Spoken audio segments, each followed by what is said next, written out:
In Seoul, there are mornings that begin before the sun rises. Not because the city asks for it, but because some lives require it. Han Se-yeon was awake before her alarm rang. She always was. Years of habit had trained her body to rise quietly, as if even the act of waking should not disturb the world around her.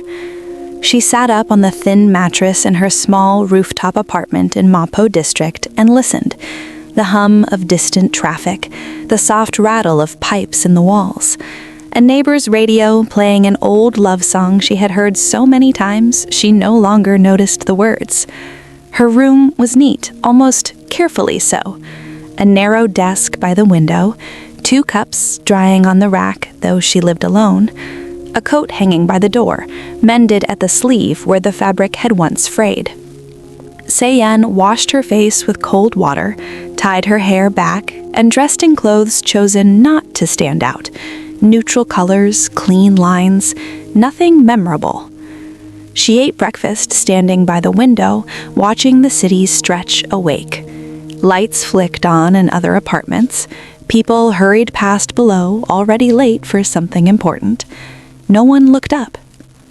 On the bus, she stood pressed between strangers who never met her eyes. She offered her seat to an elderly man. He nodded without really seeing her. At work, she arrived early enough that the office was still quiet. She turned on her computer, sorted papers, refilled the printer. By the time her coworkers arrived, everything was ready. No one asked who had done it. Se-yeon didn't mind, or at least she had learned not to. Her job title was junior administrator, but her real role was simpler. She was the person who made things easier without being noticed. The one who remembered birthdays but never celebrated her own. The one who smiled first, apologized first, stepped aside first.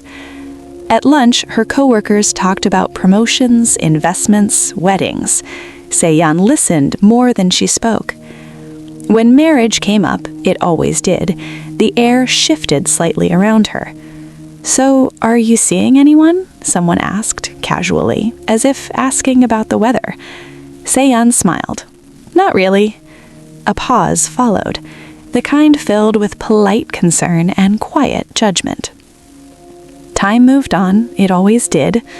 That evening, rain began to fall just as she left the office, the kind of rain that soaked shoes and dampened hems and made the city glow under streetlights. She walked home instead of taking the bus, holding her umbrella low. The reflection of her face wavered in puddles on the sidewalk. Ordinary, unremarkable, easy to forget.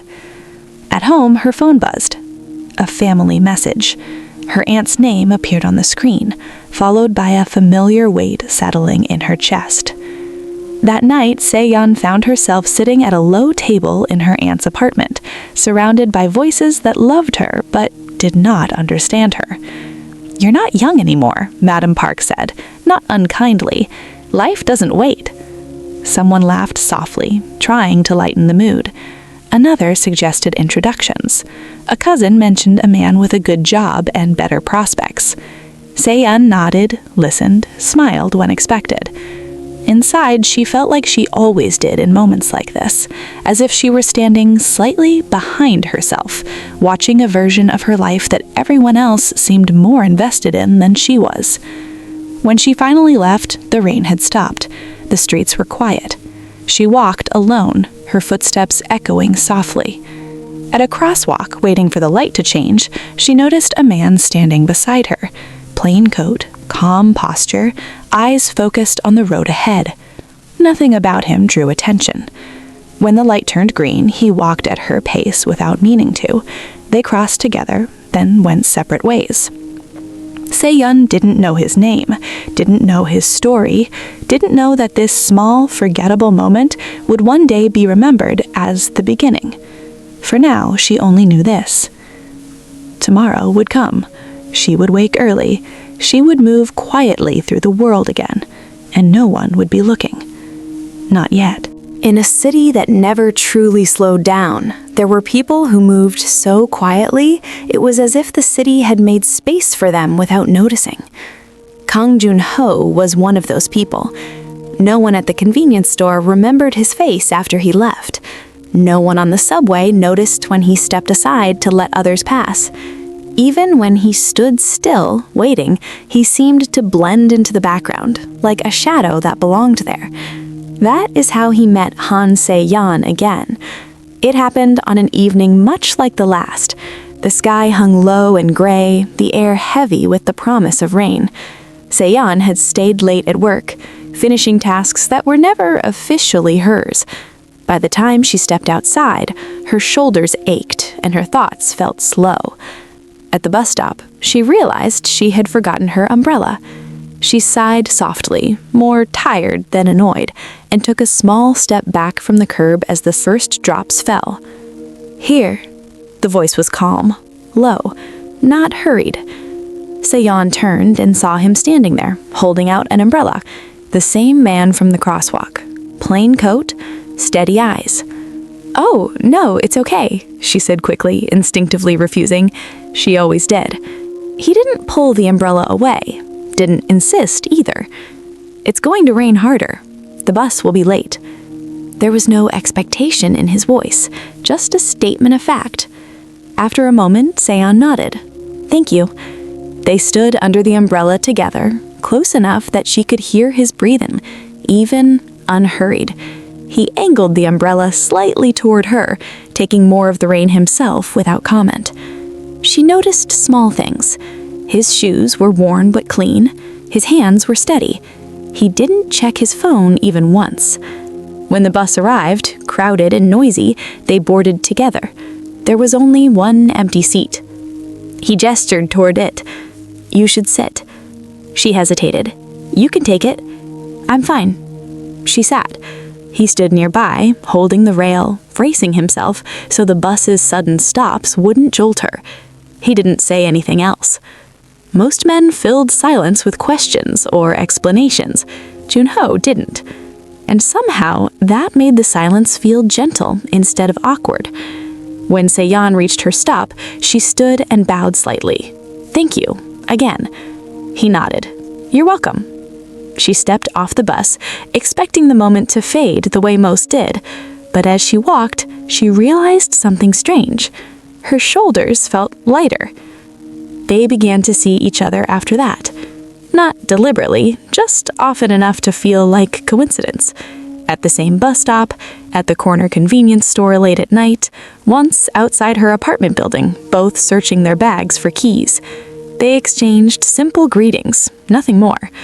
One night, as rain tapped softly against the pavement, Se-yeon found herself speaking without planning to. "You don't talk much," she said, half smiling. He considered this. "Neither do you." She laughed quietly, surprised by herself. It was a small sound, but it lingered. Over time, she noticed how he listened, not the way people waited for their turn to speak, but the way someone listens when they believe what you say matters. When she mentioned a difficult day at work, he didn't offer advice. He simply said, "That must have been heavy." And it was. No one had ever described her feelings so accurately, with so few words. She didn't know what he did for a living. He never asked about her salary or her future plans. He never spoke about success. Instead, he remembered the small things. How she liked her coffee, which bus she preferred to avoid, the way she slowed down when she was tired. Once, she asked him why he always seemed to appear when she was exhausted. He looked at her, just briefly. "Maybe you notice me more then." She didn't understand what he meant, but she felt it settle somewhere deep and warm. To everyone else, Kang Jun-ho was forgettable, a man you wouldn't describe if asked. But to Se-yeon, he had become something else entirely. He was the quiet beside her, the space where she didn't have to explain herself. And though she didn't know it yet, he had already decided something important. That if the world insisted on overlooking her, he would make sure she was never alone while it did. When Han Se-yeon told people she was getting married, the room never reacted the way she expected. There was always a pause, just long enough to feel it. At the office, her announcement was met with polite surprise. A few raised eyebrows, a few forced smiles. "Married?" someone repeated, as if confirming they had heard correctly. "Yes," Seon said, her voice steady. "Next month." Questions followed, but not the kind filled with excitement. "What does he do? Where is he from? How did you meet?" Seon answered simply, "He's kind.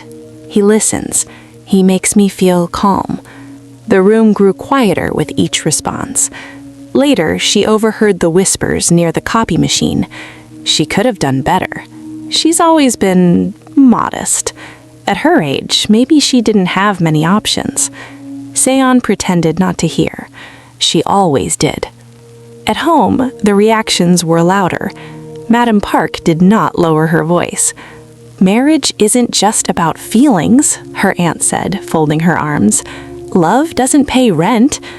Seon sat still, hands folded in her lap. "He's reliable," she said carefully. "And successful?" Madam Park pressed. There was a moment, just a second too long.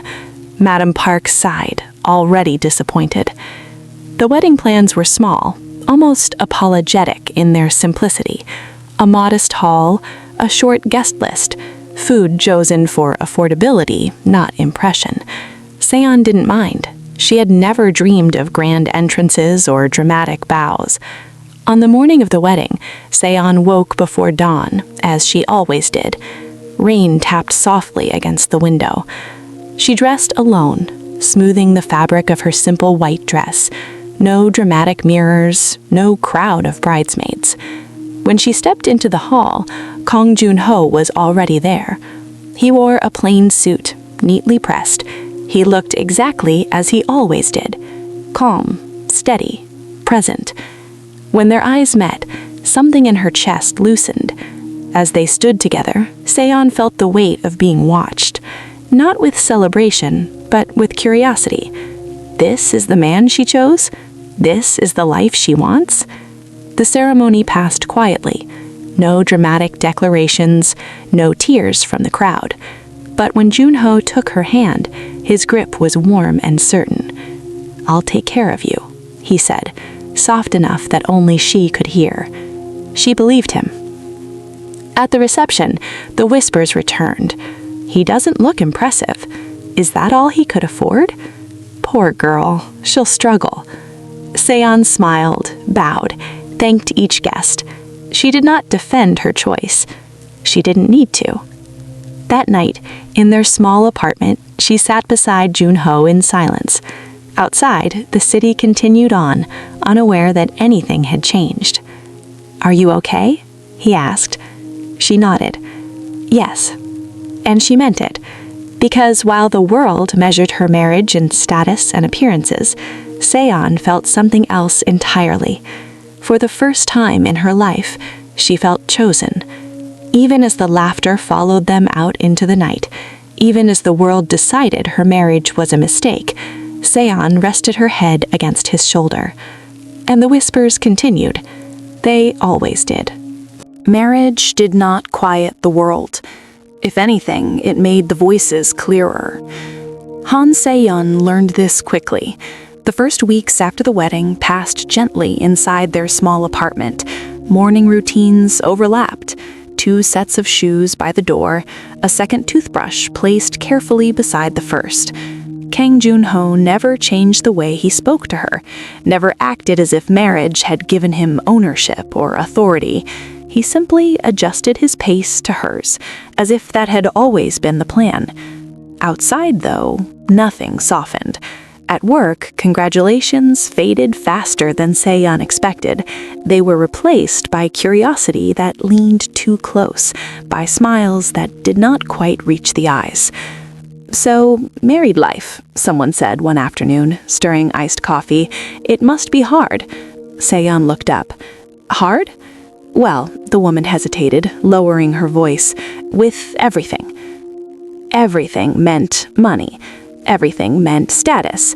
Everything meant the quiet calculations people made when love didn't look impressive.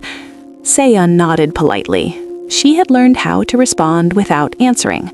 Later that day, as she stood near the copy machine, she heard her name again. She hadn't meant to listen. It happened anyway. She really married him. I heard he doesn't even drive a nice car.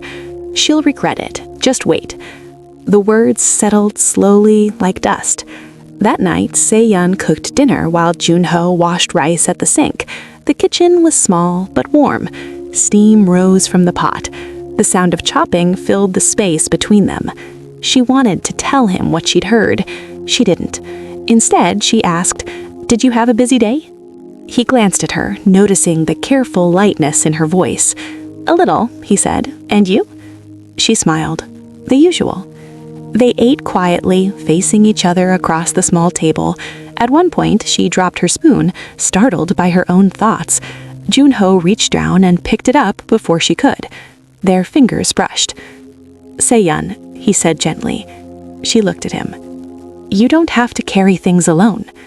Her chest tightened. She looked away. "I know." But knowing and doing were not the same. The next weekend, they visited her aunt. Madame Park inspected Junho the way she inspected fruit at the market, slowly, critically, as if searching for flaws that justified her worry. "Are you still at that job?" she asked him bluntly. "Yes," he replied calmly. "And the future?" she pressed. "A woman needs security." Se-yeon stiffened, but Junho spoke before she could. "I'll make sure she's taken care of." Madame Park scoffed softly. "That's what they all say." Se-yeon felt the familiar burn behind her eyes. She bowed slightly, excused herself, and stepped outside. The air was cold, the sky low and heavy. She stood by the railing, gripping it tighter than necessary. A moment later, footsteps approached. Junho stood beside her, close enough that she could feel the warmth of him through his coat. "I'm sorry," she said quietly. She didn't mean to. She meant what she meant. His voice wasn't angry, just honest. Se-yeon swallowed. "I don't want you to be uncomfortable because of me." He turned to look at her then. "You don't make me uncomfortable. The world does." She stared at him, surprised. He continued, "And I've lived with that longer than you think." She didn't ask what he meant. She was afraid of the answer.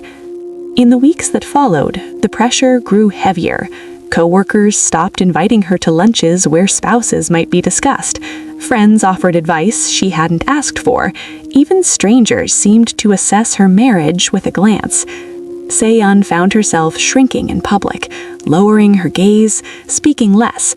At night, she lay awake beside Junho, listening to his steady breathing, wondering if love was something that could wear thin under the weight of other people's opinions. One evening, rain poured down without warning. Se-yeon stood under an awning, waiting for it to pass, her phone pressed to her ear. "I'll be late," she said softly. "The rain." "I'm already outside," Junho replied. She turned and saw him across the street, holding an umbrella, rain soaking the shoulders of his coat. "You didn't have to," she said when he reached her. "I wanted to." They walked home together, their steps matching, the umbrella tilted toward her as always. Halfway there, Se-yeon stopped suddenly. "I'm tired," she admitted. He turned to face her, rain splashing around their feet. "Tired of what?" he asked. She opened her mouth, then closed it again. The words felt too heavy, too sharp. "Tired of being looked down on. Tired of pretending it doesn't hurt."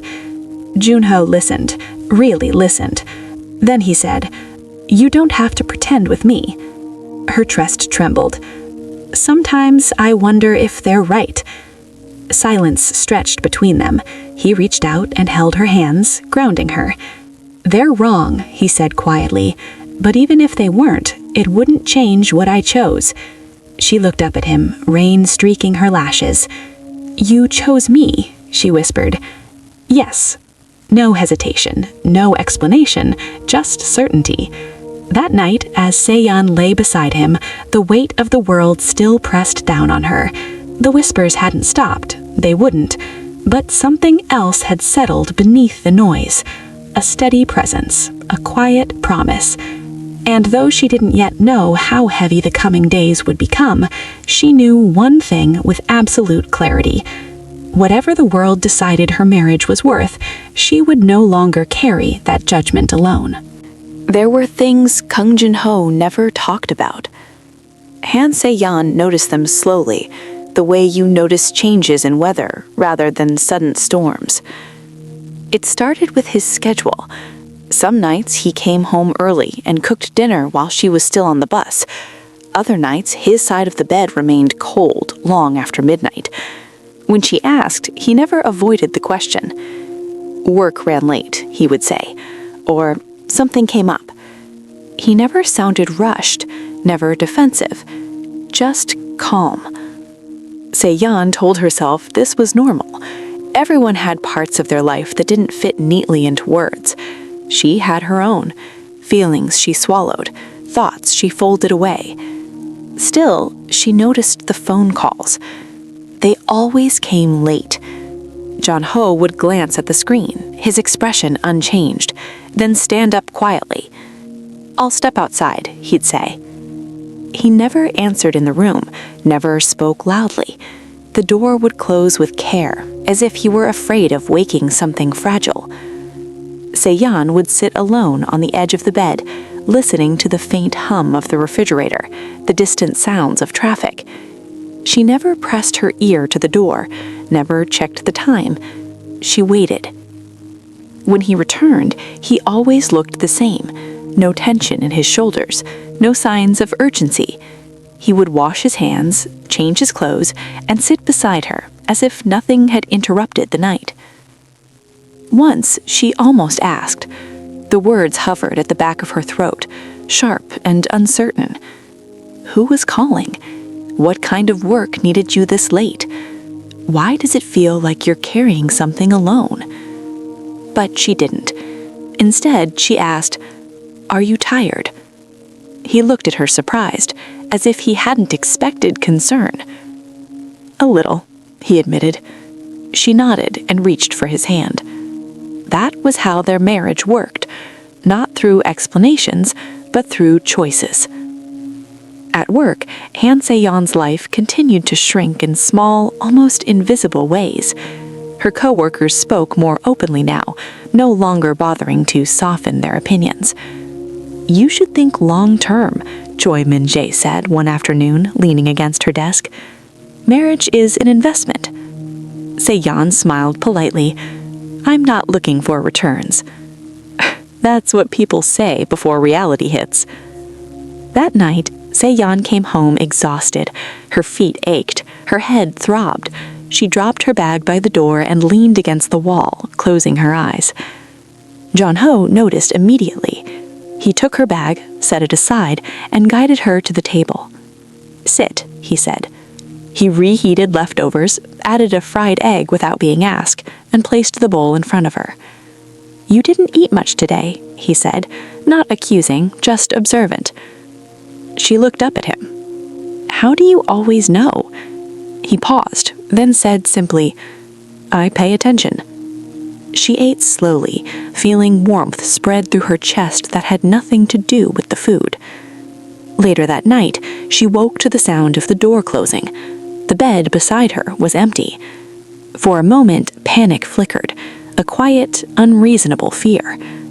She wrapped her cardigan around herself and stepped into the hallway. Jong-ho stood by the window, phone pressed to his ear.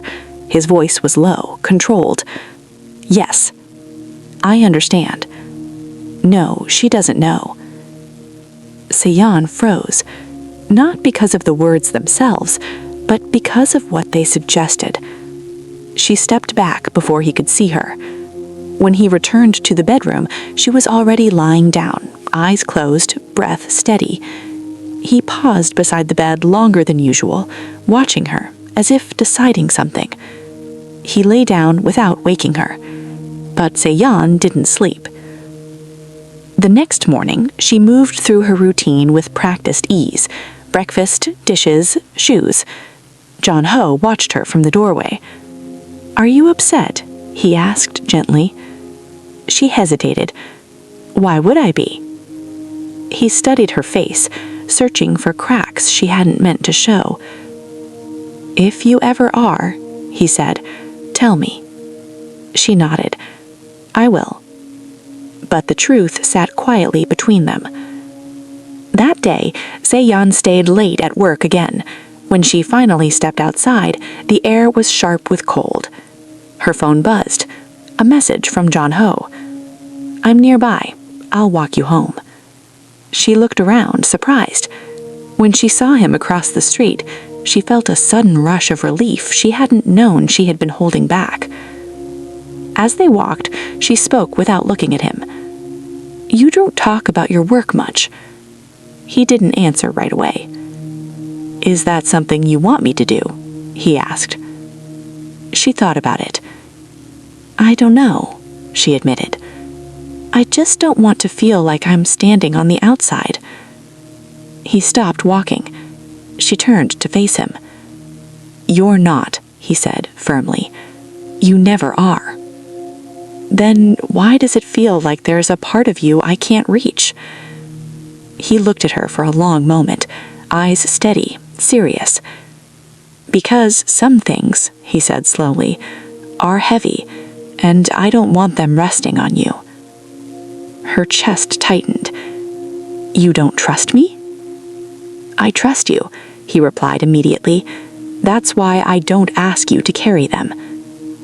They stood there in the quiet street, breath visible in the cold. Se-yeon realized something then. John Ho wasn't hiding his life from her out of secrecy or shame. He was protecting her. That night, Se-yeon lay awake again, but her thoughts had shifted. She thought of all the ways he showed up without explanation, how he remembered, how he waited, how he stayed. Love, she realized, didn't always arrive with answers. Sometimes it arrived with presence. Still, as John Ho stepped out onto the balcony once more to take another late-night call, Se-yeon watched the door close behind him. Her trust remained, but somewhere deep inside her, a quiet question had begun to form. What kind of life had shaped a man who carried so much in silence?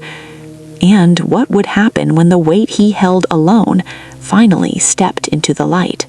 The world did not change just because Han Se-yeon had chosen happiness. If anything, it seemed determined to test how much she could hold without breaking. At work, things became subtly different. Not openly cruel, just quieter. Invitations stopped arriving. Conversations ended when she approached. When her name came up, it was followed by a look that said everyone already knew. She was the woman who married beneath her, the woman who settled, the woman who would learn her lesson eventually. Se-yeon pretended not to notice. She always did. But some days, pretending took more energy than the work itself. One afternoon, she was asked to stay late again, not because she had made a mistake, but because someone else had. She nodded, packed her bag later than usual, and left the office under a sky already darkening. At the bus stop, she stood alone, hands buried in her coat pockets. A group of coworkers stood a short distance away, laughing softly.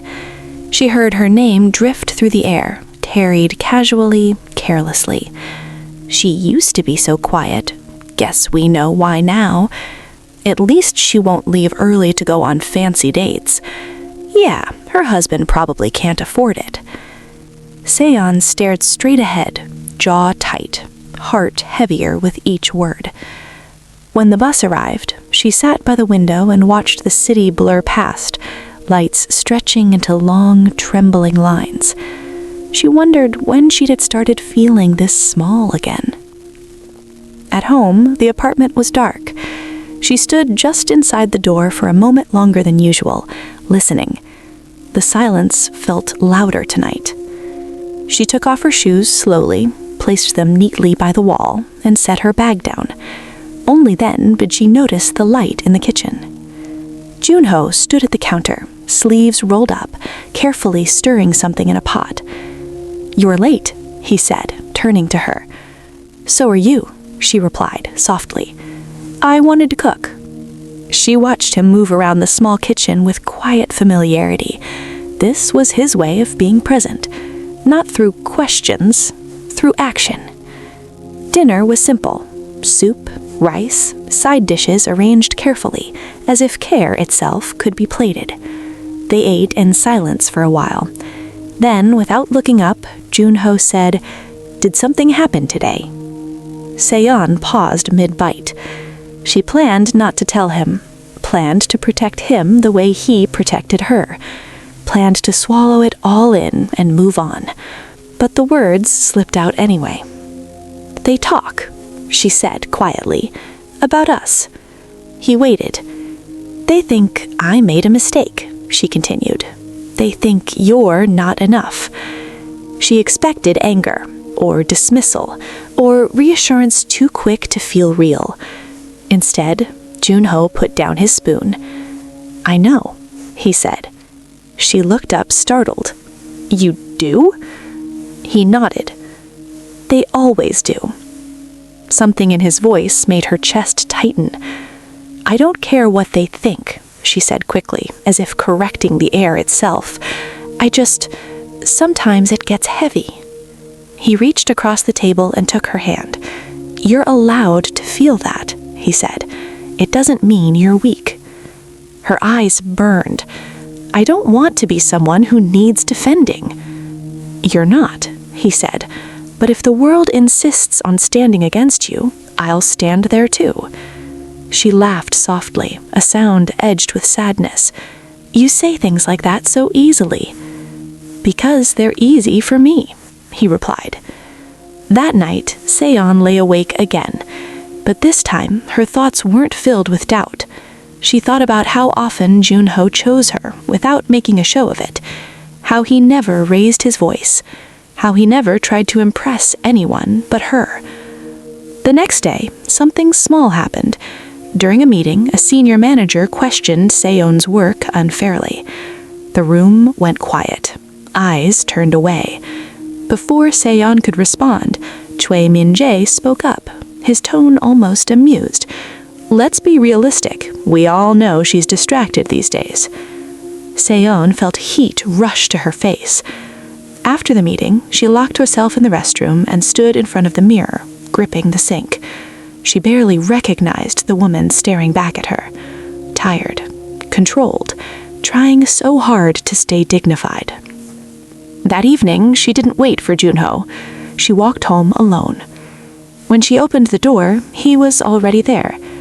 "You didn't answer your phone," he said, concern flickering across his face. "I needed to walk," she replied. He nodded, accepting that without question. They sat together on the floor, backs against the couch, city lights spilling through the window. "Do you ever regret it?" she asked suddenly. He turned to her. "Regret what?" "This life. Choosing me." He didn't answer right away. Then he said, "I regret many things." Her heart sank. "But never that." She exhaled shakily. He continued, "I knew the world would be unkind. I just didn't expect it to be so loud." She leaned her head against his shoulder. "I don't want to be strong all the time," she admitted. "You don't have to be. Just be here." They sat like that until the city outside softened into quiet. Love, Seon realized, didn't shield you from judgment. It didn't silence the world, but it gave you somewhere to rest when the noise became too much. And as she closed her eyes, comforted by his steady presence, she didn't notice the faint vibration of Junho's phone beside them. A message waiting. A reminder that the life he was keeping at bay would not stay silent forever. There were days when Han Se-yeon felt as if her life had narrowed to a single line. Wake up, work quietly, endure politely, come home. She had not noticed when endurance became a skill she practiced daily. It crept in slowly, disguised as responsibility, as maturity, as patience. Somewhere along the way, it stopped feeling temporary. At work, her name was no longer spoken with curiosity. It was spoken with certainty. She's the one who married poorly. She's the one who won't last long here. She's the one who chose wrong. Seon heard none of this directly. It reached her through silences, through invitations that skipped her desk, through meetings where her opinions were acknowledged and then quietly ignored. She learned to speak less, not because she had nothing to say, but because she was tired of measuring every word. That afternoon, she stayed late again. The office lights dimmed one by one until only her floor remained lit. She finished her work carefully, double-checking every detail, knowing mistakes would be remembered longer than effort. When she finally stepped outside, the air was cold enough to sting. She pulled her coat tighter and began the walk toward the bus stop. Halfway there, she saw something that made her slow. Across the street, through the wide glass windows of a cafe, she spotted Choi Min-jae laughing with a group of colleagues. Their coats were draped over chairs, coffee cups untouched, conversation lively. For a moment, she wondered what it would feel like to be invited, not as an obligation, not out of pity, just because someone wanted her there. She looked away and kept walking. At home, Junho noticed the quiet immediately. Not the comfortable quiet they shared most evenings, but the kind that pressed inward. "You're tired," he said. She nodded. "Just work." He didn't push. He never did. They ate dinner slowly. Afterwards, Seon stood at the sink washing dishes while he dried them beside her. Their movements were practiced, wordless. She felt tears rise without warning. She turned her face away quickly. Junho noticed anyway. He set the dish towel down. "Seon," she shook her head. "I'm fine." He didn't argue. He simply stepped closer, close enough that his presence wrapped around her like a barrier. She exhaled. "I don't know when it started, but I feel like I'm always apologizing, even when I haven't done anything wrong." He listened. "I apologize for being married, for not being impressive enough, for not making people comfortable." Her hands trembled slightly in the sink. Junho reached over and turned off the water. "You don't owe anyone an explanation for your life," he said. She laughed softly, bitterly. "It doesn't feel that way." He looked at her then, really looked at her. "You learned how to endure very well, but you shouldn't have had to." Something in his voice made her chest ache. That night, Seon dreamed she was standing in a crowded room, trying to speak, but no sound came out. People walked past her as if she weren't there. She woke just before dawn, heart racing. Junho slept beside her, his breathing even. She watched him for a long time. He looked peaceful, untouched by the noise of the world. She wondered how someone like him had learned such calm. The next day, Seon received a message from her aunt. "We should talk. I'm worried about you." She stared at the screen longer than necessary. That evening, she visited Madam Park alone. Madam Park wasted no time. "I think you look tired. Marriage is wearing you down, isn't it?" Seon sat quietly. "I warned you," Madam Park continued. "Love is fragile. Reality isn't." Seon clenched her hands in her lap. "I'm not unhappy," she said. "Then why do you look like this?" her aunt asked, gesturing vaguely, like someone carrying more than she should. Seon opened her mouth, then closed it. She didn't know how to explain that her unhappiness didn't come from her husband. It came from everything else, from being watched, judged, weighed, found lacking. On the walk home, she felt hollow. When she reached the apartment, the lights were off. Junho wasn't home yet. She sat alone in the quiet, listening to the city breathe through the walls. For the first time, she allowed herself to imagine a different life, one where she didn't have to prove anything, one where she wasn't constantly bracing herself. The door opened softly. Junho stepped inside, coat dusted with rain. "You're home late," she said. "So are you," he replied, smiling faintly. They sat together on the couch, the space between them small, familiar. "I talked to my aunt," Seon said. He waited. "She thinks I'm struggling because of this marriage, because of you." He absorbed the words without flinching. "And what do you think?" he asked. She hesitated. "I think," she said slowly, "that I'm tired of being strong in the wrong places." He nodded, understanding more than she said. "You don't have to endure everything," he told her. She looked at him, eyes shining. "Then why does it feel like I've been doing it my whole life?" He reached for her hand. "Because the world taught you to, not because you deserved it." She leaned into him, exhaustion finally overtaking restraint. Outside, the city continued its endless judgment, its endless comparisons. Inside, Seon closed her eyes and let herself rest. But somewhere beyond their small, quiet life, the forces Junho kept distant were shifting, and the world that had taught Seon how to endure was moving closer to testing just how much she could take. There was a moment, somewhere between exhaustion and resolve, when Han Se-yeon realized she had begun to disappear. Not all at once, not in ways that alarmed others, but quietly, carefully, the way people fade when they learn it is safer not to be seen. She noticed it in the mornings, how she no longer lingered by the window, how she chose outfits that blended even more than before, how she practiced neutral expressions in the bathroom mirror, making sure nothing could be misread. At work, she became efficient to the point of invisibility. She spoke only when spoken to. She volunteered only when absolutely necessary. She smiled without warmth, bowed without pride. No one accused her of doing anything wrong. That was the problem. One afternoon, a mistake surfaced in a report. It wasn't hers. Everyone in the room knew that. Still, the silence stretched toward her. Se-yeon felt the familiar pressure, the unspoken expectation that she would take responsibility. She had done it before, too many times to count. Her mouth opened, then closed. For a moment, no one spoke. The manager cleared his throat and reassigned the task without comment.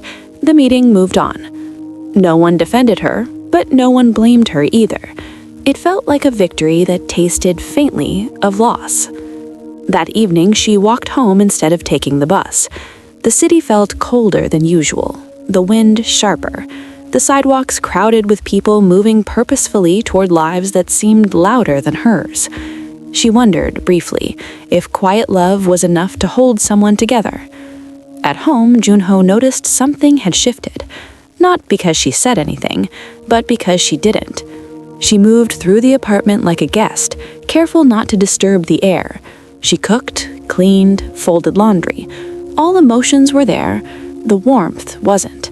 He watched her from the doorway as she arranged dishes that were already aligned. "You don't have to redo that," he said gently. "I know.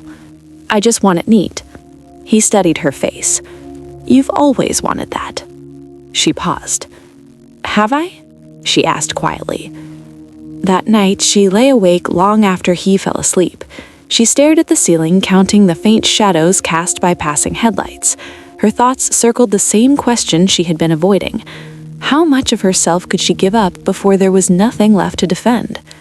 The next day brought rain, the steady kind that soaks through coats and patience alike. Se-yeon stood under the awning outside her office building, waiting for it to slow. Around her, co-workers clustered in small groups, sharing umbrellas and laughing softly. No one looked her way. She didn't expect them to. A black sedan pulled up to the curb across the street. It stopped only briefly before moving on, barely noticeable in the flow of traffic. But Junho noticed it. That night, he came home later than usual. His coat was damp, his expression unreadable. Se-yeon was setting the table when he entered. She looked up and smiled out of habit.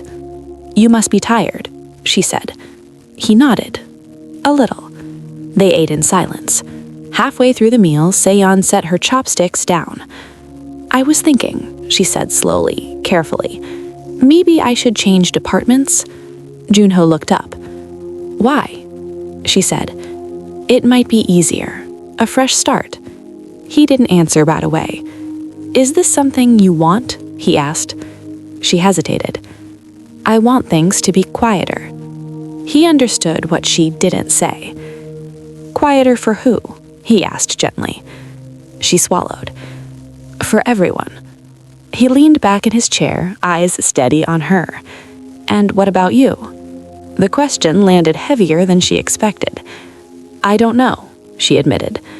After dinner, Junho stood on the balcony, phone pressed to his ear, voice low and controlled. "Yes," he said. "Not yet. No, I understand the consequences." Seon watched the door from the couch. She didn't try to listen, but she felt the distance anyway. When he came back inside, she was still awake. "Did I say something wrong?" she asked suddenly. He stopped. "No, why would you think that?" She forced a small smile. "You've been quiet." "So have you," he replied. She looked down at her hands. "I am afraid," she admitted. He moved closer. "Of what?" "That if I keep shrinking, one day you won't recognize me, and if I stop shrinking, the world will push back harder." He sat beside her. "The world has already pushed. You don't owe it more ground." She shook her head. "It's easy for you to say." He didn't argue. Instead, he said something else. "I chose you as you are, not as someone who learned how to disappear." Her eyes filled before she could stop them. "I don't want to be brave. I just want to live." He reached out and held her hands firmly as if anchoring her. "You are living," he said, "even when they try to convince you otherwise." Outside, rain continued to fall. Seon rested her forehead against his shoulder, breathing slowly, trying to remember herself. What she didn't see was the message lighting up Junho's phone once more. A reminder, a warning, that the quiet life they were protecting was becoming harder to shield, and that soon staying silent would no longer be enough. The change did not arrive loudly. It came the way discomfort often did in Han Seon's life, quietly, with no clear beginning.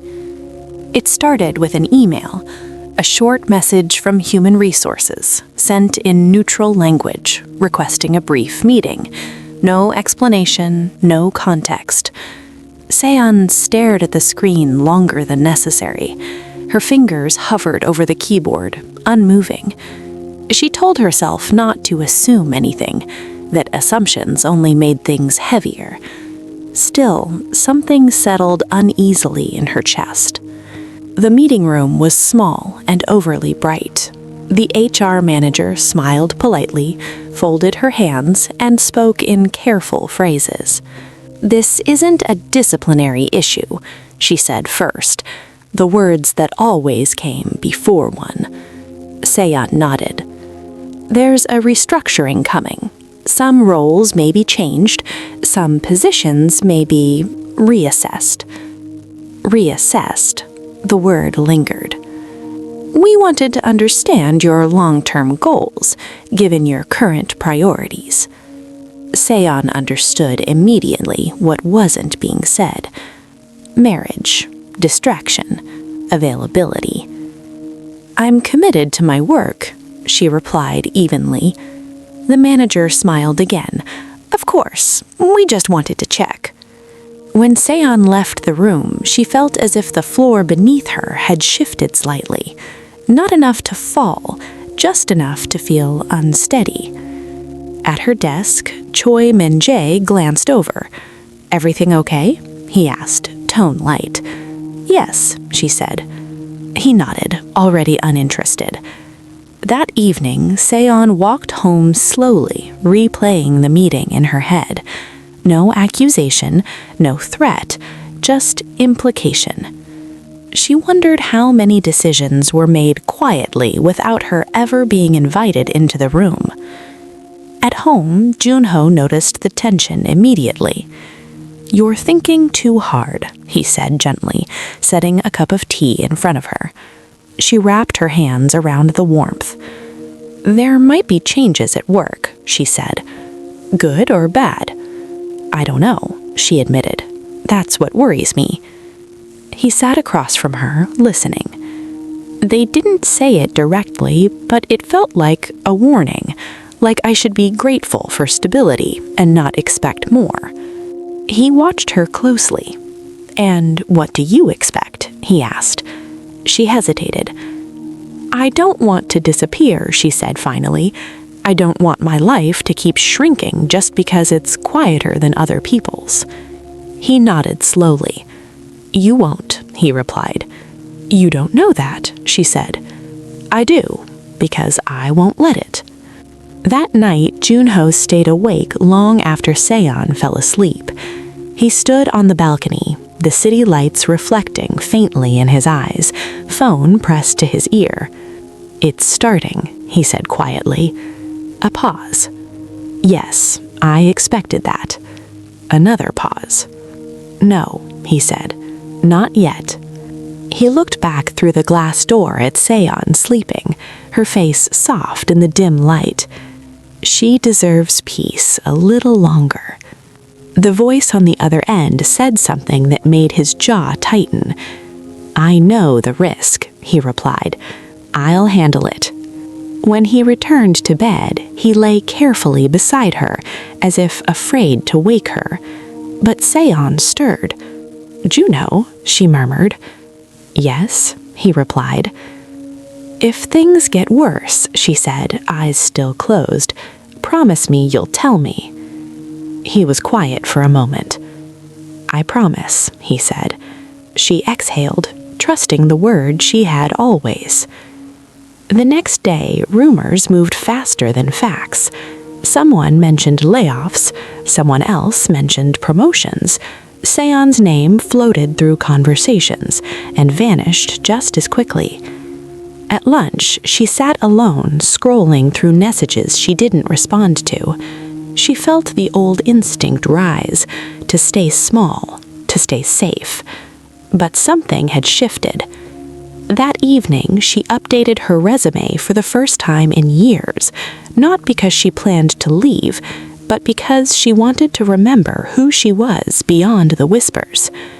When Junho came home, he saw the open laptop. "You're preparing," he said. "Yes," she replied, "just in case."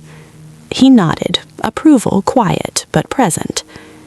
Outside, the city continued to judge, to calculate, to close doors gently but firmly. Inside their small apartment, Seon felt something unfamiliar take shape. Not courage, not defiance, but readiness. And though she didn't yet know how or when the silence around her would finally break, one thing was becoming clear. The world had begun to push harder, and soon it would force a choice neither of them could avoid. The first sign that something had changed was not dramatic. It was attention. Han Se-yeon noticed it on an ordinary morning, standing near the elevator at work. Conversations quieted when she approached. Eyes lingered a second longer than before. Not dismissive this time, but curious. She felt it like a shift in air pressure. Someone whispered her name, not unkindly, not mockingly either, just aware.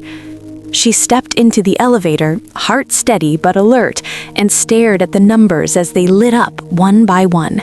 She told herself not to read into it. Attention could be just as dangerous as neglect. At her desk, an unfamiliar email waited. A meeting request. Executive floor. Late afternoon. No explanation. Se-yeon reread it twice, then once more, as if the words might rearrange themselves into something easier to understand. She spent the day distracted, completing tasks with careful precision, her mind circling the same question. Why now? At lunch, Choi Min-jae sat across from her without being invited. "You're popular today," he said lightly. She looked up. "Am I?" He smiled, but there was something tight beneath it. "People are talking." "About what?" He shrugged. "You, your situation, your husband." Her fingers stilled around her chopsticks. "My husband?" Min-jae leaned back. "You didn't know? Someone mentioned he was seen entering a private building in Gangnam, not the kind of place just anyone walks into." Se-yeon felt a familiar tightening in her chest. Not fear exactly, more like the edge of something she had been avoiding. "I'm sure it's nothing," she said. Min-jae studied her evenly. You really don't know, do you? She met his gaze evenly. Know what? He smiled again, but this time it didn't reach his eyes. Careful, people don't like surprises. That evening, the meeting took place in a room she had never been invited into before. Glass walls, soft lighting, a view of the city stretching endlessly beyond the windows. 2 executives sat across from her. Their expressions were polite, measured.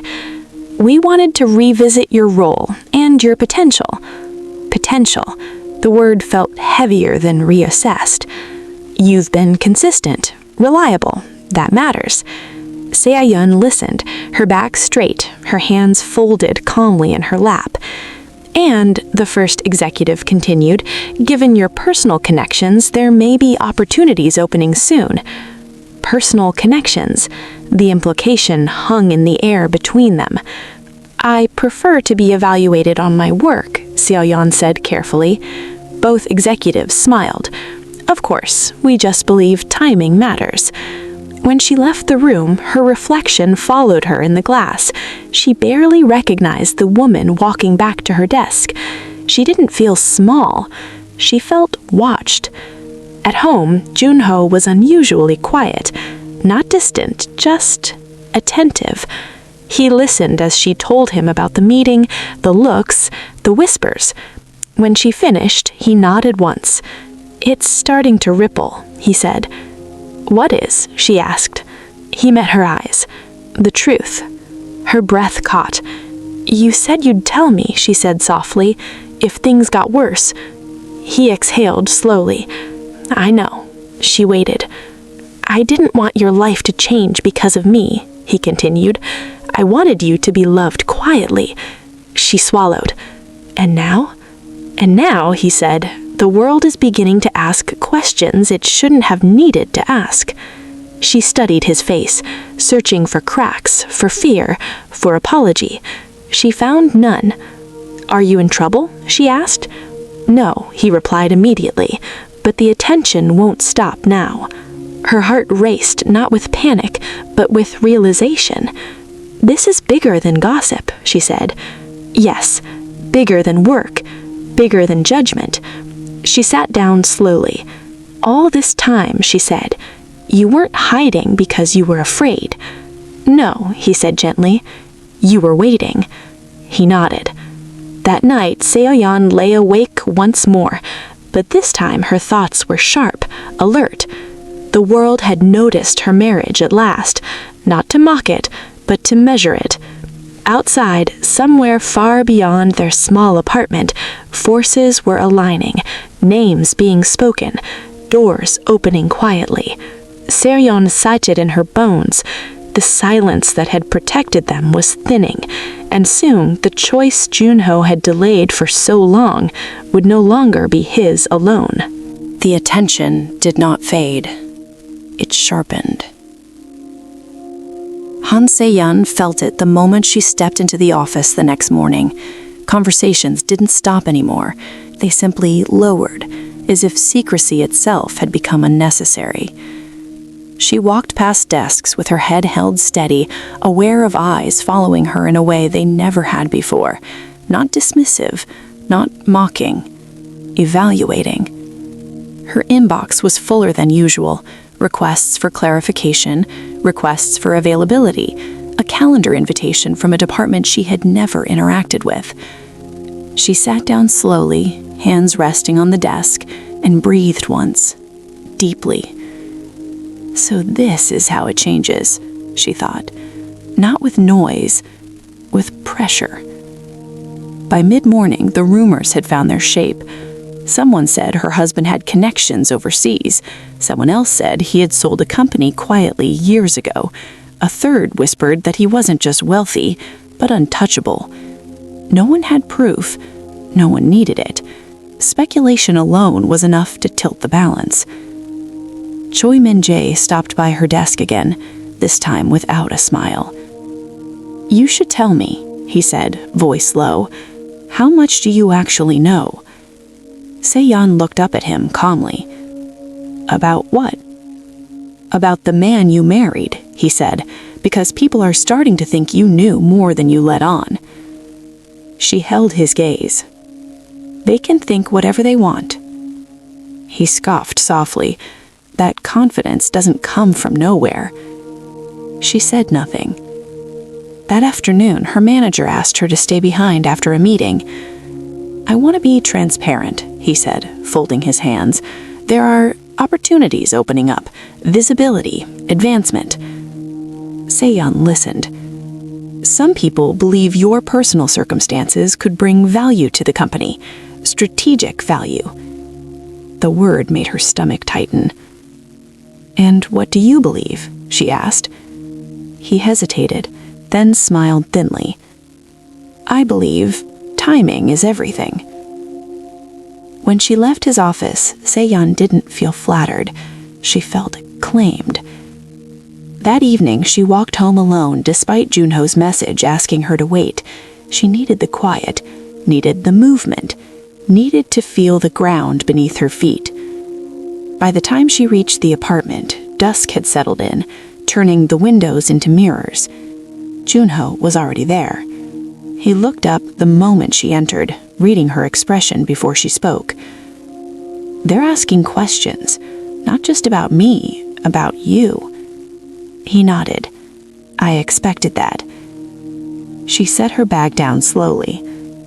"I need to understand something, not the details, not the numbers, just the truth." He waited. All this attention, the meetings, the looks, the way people suddenly think I'm valuable, is this because of who you are? "Yes," he said. The word landed quietly, but firmly. She took a breath. "And who are you?" He didn't answer immediately, not because he didn't know, but because he had known for a long time that this moment would come. "I'm someone whose life would change yours," he said finally, "in ways I couldn't control once it started." Her chest tightened. "You already did." "Yes," he agreed, "but not like this." She sat down across from him, hands folded in her lap, mirroring the posture she'd learned in meetings. "I married you knowing nothing, and I don't regret that, but I need to know if the life we're living is about to disappear." He leaned forward. "What we have is real. That won't disappear." "And everything else?" she asked. He met her eyes. "Everything else," he said softly, "is what I was trying to keep from reaching you." She looked away, absorbing the weight of that. "So what happens now?" she asked. Junho was quiet for a moment. "Now," he said, "the world will keep pushing until it gets answers." "And you?" she asked. "I'll do what I always do. I'll stand between you and what I can." She shook her head. "That's not enough anymore." He watched her carefully.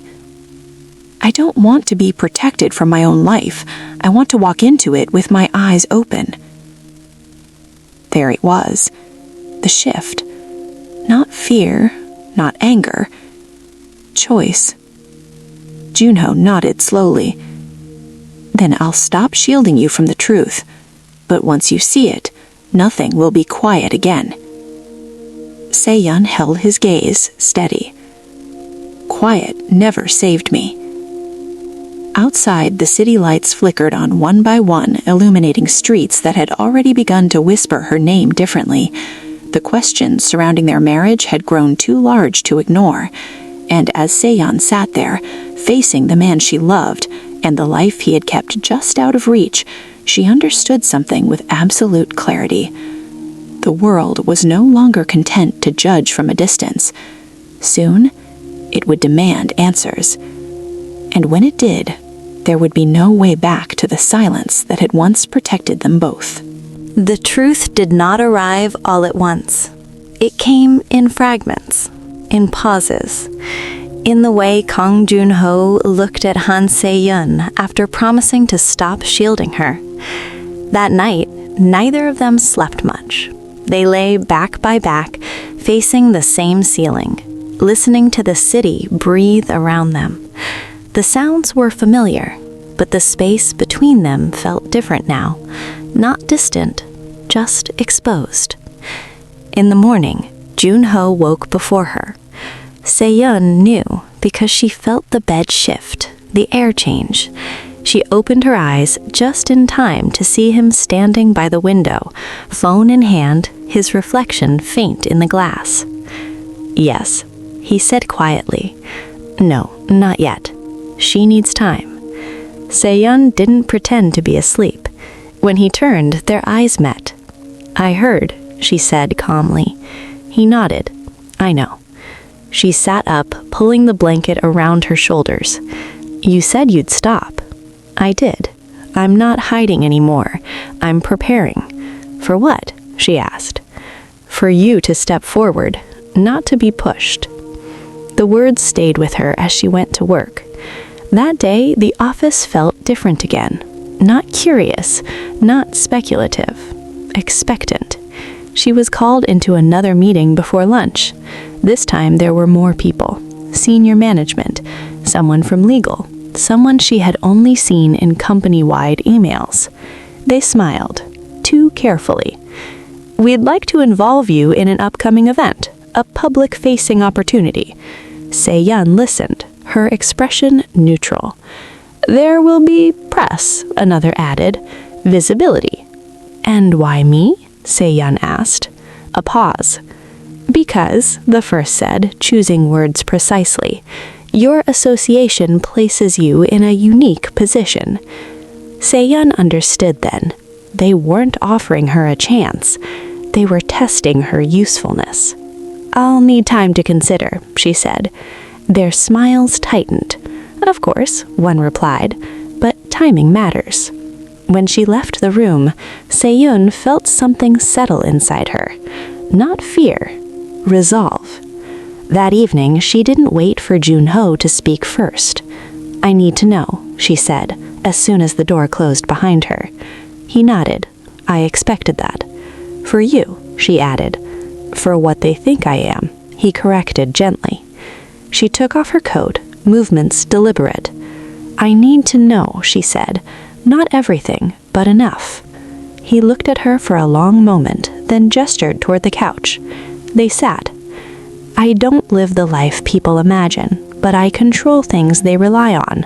Companies, systems, decisions that don't make headlines, but shape them." She absorbed the words slowly. "You're powerful," she said. "Yes." "And rich?" "Yes." She nodded, letting the simplicity of the answers ground her. "That's not what scares me," she said after a moment. "What does?" he asked. "That everything people see when they look at me will change. Not because I did something differently, but because of you." He didn't interrupt. "I've spent my whole life being overlooked, and now they're looking, not at me, through me." She looked up at him. "I don't want to be dragged into your world. I want to choose how I enter it." His expression softened. "That's why I waited, for you to say that." That night, Se-yeon stood by the window again, just as she had before her life changed. But this time, she didn't feel small. She felt present. Somewhere beyond the glass, conversations were happening, plans forming, expectations rising. The world was preparing to redefine her.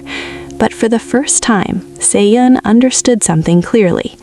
If she was going to be seen, it would be on her own terms.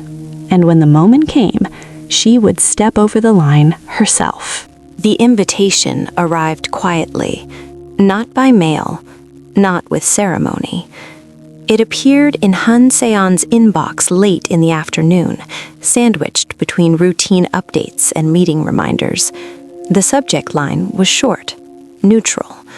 Global Leadership Forum Attendance Confirmation. Se-yeon read it once, then again. Her name was listed clearly, no mistake, no ambiguity. The location followed beneath it, a 5-star hotel in central Seoul, an event she had only ever seen on the news.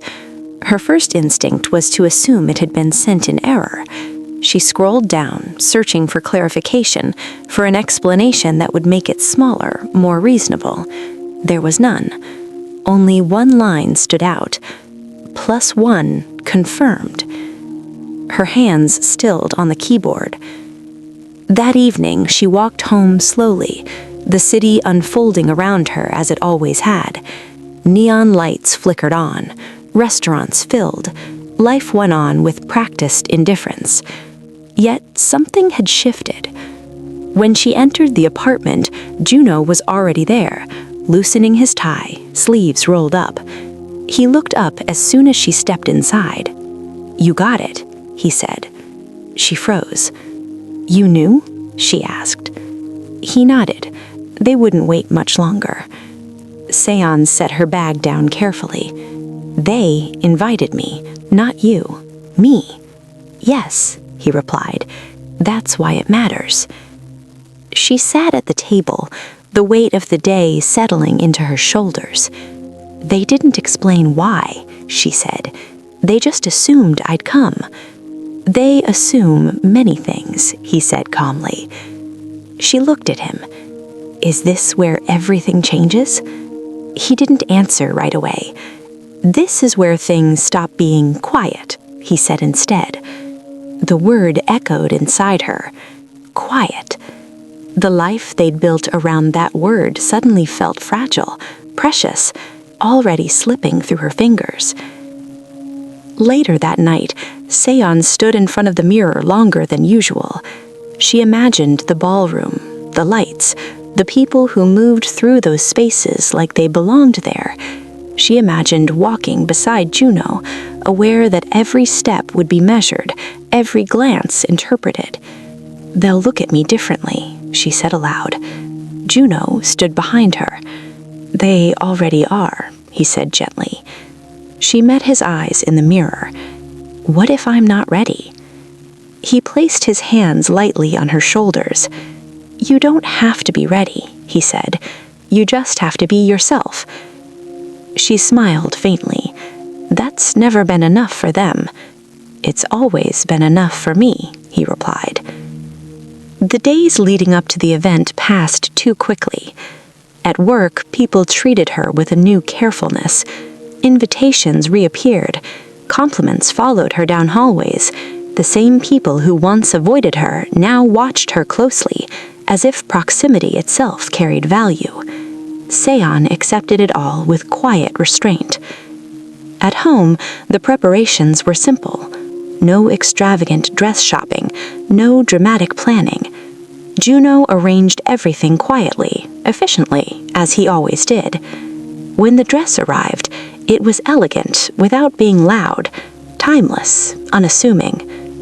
"It's beautiful," she said, touching the fabric.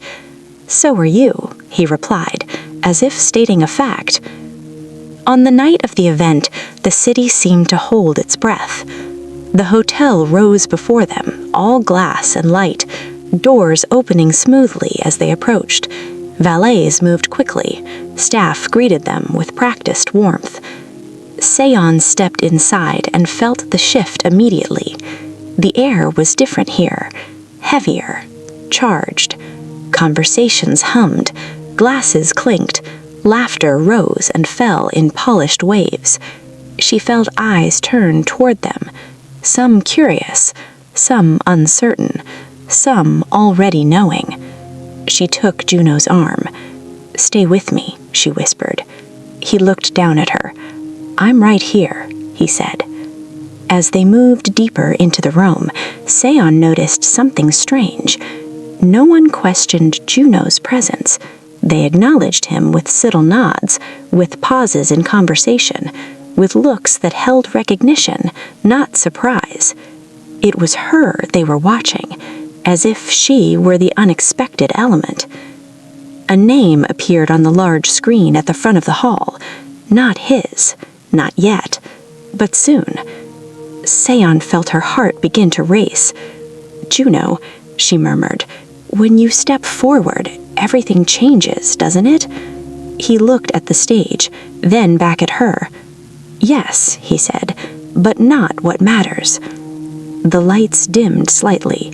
Applause rippled through the room as the host approached the microphone. Seon's grip tightened on his arm. She didn't know what would happen next, only that the life she lived in the shadows was about to meet the light, and once it did, there would be no pretending the world hadn't been watching all along. The room was not loud. That was the first thing Han Se-yeon noticed. Despite the size of the ballroom, despite the number of people gathered inside it, the sound never rose above a controlled hum. Conversations were measured. Laughter was brief. Every movement seemed intentional, as if no one here wasted energy on things that did not matter. Power, she realized, did not need to announce itself. Crystal lights hum from the ceiling, casting a soft glow over polished floors and tailored silhouettes. Servers moved silently between tables, refilling glasses before anyone had to ask. On the surface, it looked like any other elite event, but beneath it ran something else: recognition. As Seon walked beside Kang Jun-ho, she felt it ripple outward. Heads turned, conversations paused mid-sentence, not in surprise, in acknowledgement. They knew him. They did not stare openly. They did not whisper. They simply adjusted, stood a little straighter, lowered their voices, made space. Seon's heart beat faster, not from excitement, but from awareness. This was his world. A man approached them, silver-haired, impeccably dressed. He stopped directly in front of Jun-ho and bowed slightly. "It's been a long time," the man said. "Yes, too long." Their exchange was brief, polite, charged with history Seon could feel but not yet understand. The man's gaze shifted to Seon. "And this must be your wife," he said, eyes sharp but curious. "Yes," Jun-ho said simply.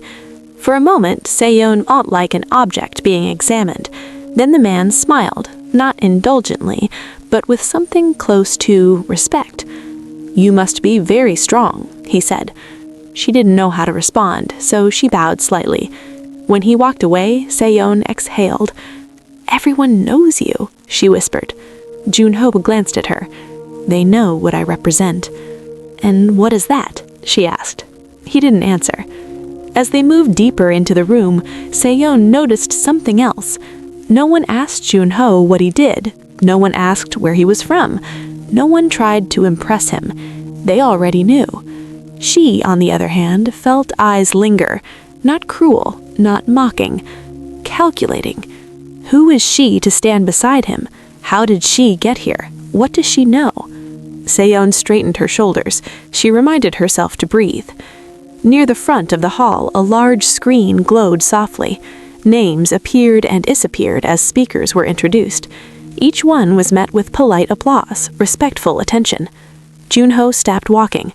"Wait here," he said quietly. Her fingers tightened around his sleeve. "Where are you going?" "Just for a moment." He hesitated, then added, "I'll come back."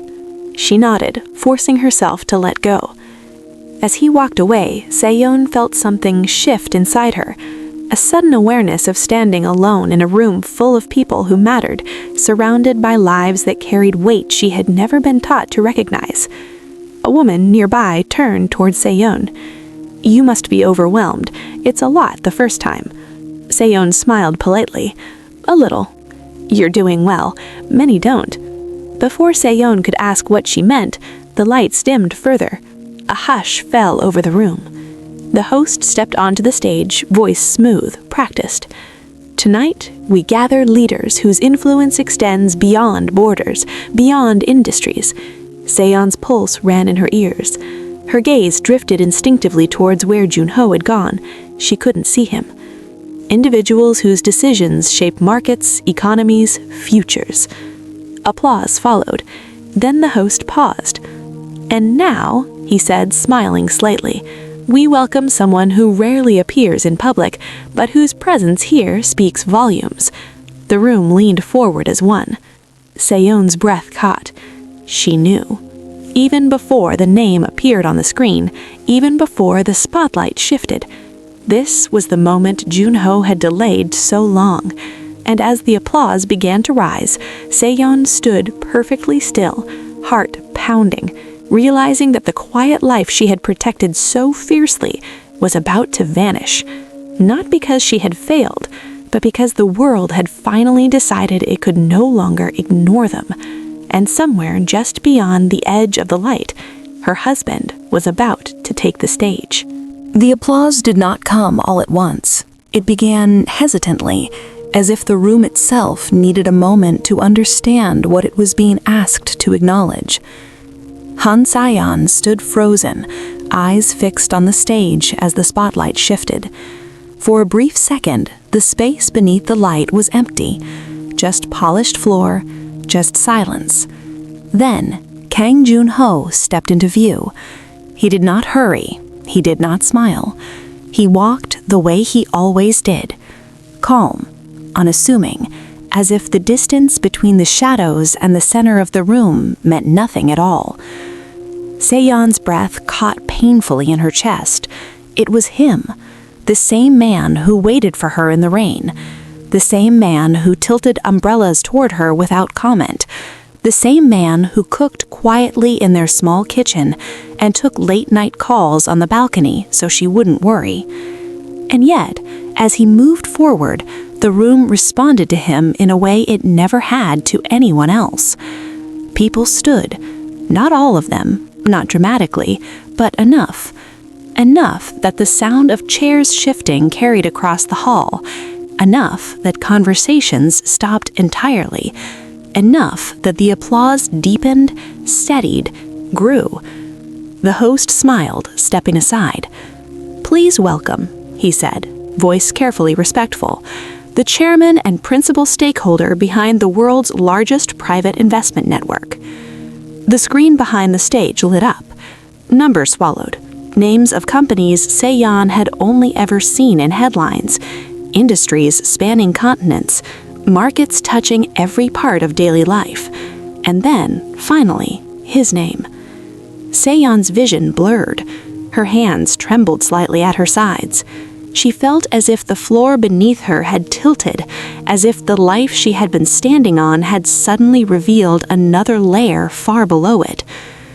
Whispers rippled through the room now, no longer restrained. "That's him. He never appears publicly. I thought it was just a rumor. All this time." Seyeon barely heard them. Her eyes never left Junho. He reached the podium and stopped. The applause swelled, then slowly faded, leaving behind a silence so complete it felt deliberate. He rested his hands lightly on the podium. For a moment, he said nothing. Then he lifted his gaze, not to the crowd, not to the cameras, but to her. Their eyes met across the room. In that instant, the noise disappeared entirely. She saw the apology there, the restraint, the question he had never asked out loud. "Are you still with me?" Seyeon swallowed hard. She nodded once, almost imperceptibly. Something in his expression softened. He turned back to the microphone. "Thank you," he said. His voice was the same voice she heard every night, calm, measured, steady. "I don't often speak in rooms like this, not because I lack interest, but because I believe influence should speak quietly." A murmur of agreement moved through the audience. "I built what I built without attention, and I intended to keep it that way." Seyeon felt her heart pound painfully against her ribs. She understood now. The late nights, the secrecy, the waiting. He hadn't been hiding because he was ashamed. He had been hiding because he didn't want this world touching her. Junho paused. "But life," he said gently, "has a way of bringing what we protect into the light anyway." Somewhere in the crowd, someone exhaled sharply. Seyeon felt tears gather despite herself. Around her, people began to turn, slowly, one by one. They looked at her differently now. Recognition dawned on their faces. Regret on some, calculation on others. That woman, that's his wife. She was with him all along. The weight of it pressed down on her all at once. The whispers, the mockery, the pity disguised as concern. Every word spoken behind her returned now, reshaped by this single moment. On stage, Junho finished his brief remarks without flourish. No boasting, no declarations. When he stepped away from the podium, the applause returned, louder this time, unrestrained. It rolled through the room like a wave. Seon stood perfectly still as the sound washed over her. This was the moment everyone else would remember. But for her, one truth stood above all others. The man the world was applauding was the same man who chose her when no one else thought she was worth choosing. And as he stepped down from the stage and began to walk back toward her, Han Se-yeon realized that nothing about her life would ever be quiet again. Not because of his wealth, but because the world had finally seen what she had known all along. The applause lasted longer than Han Se-yeon expected. It rose, swelled, echoed against crystal and glass, filling every corner of the ballroom until it felt almost physical, like pressure against her skin. People clapped standing now, some with admiration, some with obligation, some with the sudden urgency of those who realized too late what they were witnessing. Se-yeon did not move. She stood exactly where she was as Kang Jun-ho stepped down from the stage. For a moment, she lost sight of him among the bodies shifting, the hands reaching out, the faces turning toward him with practiced smiles and newly respectful eyes. The world rushed forward to claim him, and she was left in the stillness that followed revelation. The silence inside her was louder than the applause. Her chest felt tight, not from fear, from everything arriving at once. The years of being overlooked, the laughter she pretended not to hear, the advice she never asked for, the pity disguised as concern, all of it rewound and replayed itself against this single moment. That was him. That was always him, and she had stood beside him when no one thought it mattered.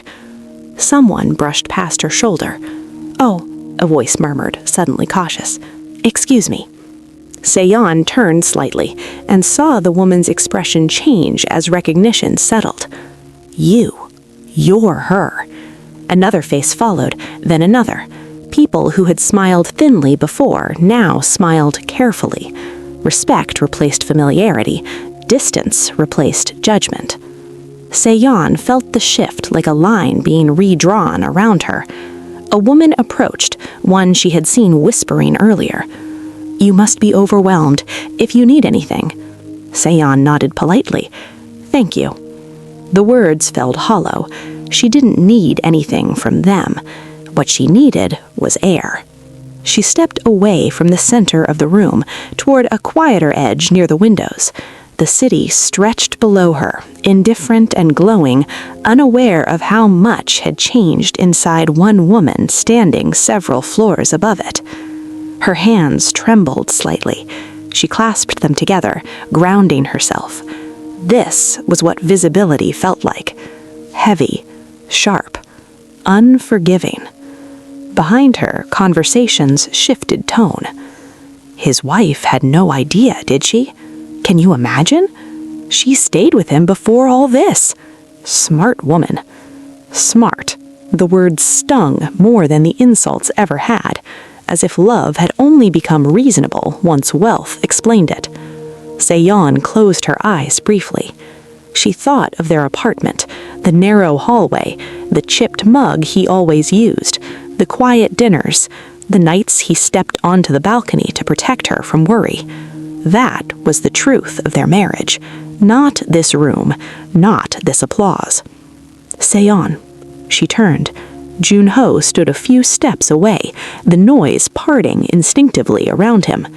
His expression was composed, but his eyes searched her face with unmistakable urgency. "Are you all right?" he asked. She tried to answer. Nothing came out. He moved closer, ignoring the subtle attention his movement drew. "I should have stayed with you," he said quietly. She shook her head. "No," she managed. This was always coming." He watched her carefully. "They're looking at you differently," he said. "Yes," she replied. "They always do when they think someone else gives you value." A flicker of anger crossed his face. "I never wanted that for you." "I know," she said. Her voice cracked then, just slightly. "But knowing doesn't make it lighter." Junho reached for her hand, hesitating only a fraction before taking it firmly, as if daring the room to misunderstand. "I'm sorry," he said, "for the wait, for the timing, for the silence." She squeezed his hand once. "I protected you the only way you knew how, but now I need something else." He leaned closer. "Tell me." She looked up at him, eyes shining but steady. "I need you to stand with me," she said. "Not in front of me, not behind me, with me." His grip tightened. "I will," he said without hesitation. Around them, the world adjusted again. People noticed the closeness, the way he listened only to her, the way his attention narrowed to a single point. For the first time, Seon felt something shift in her favor. Not power, agency.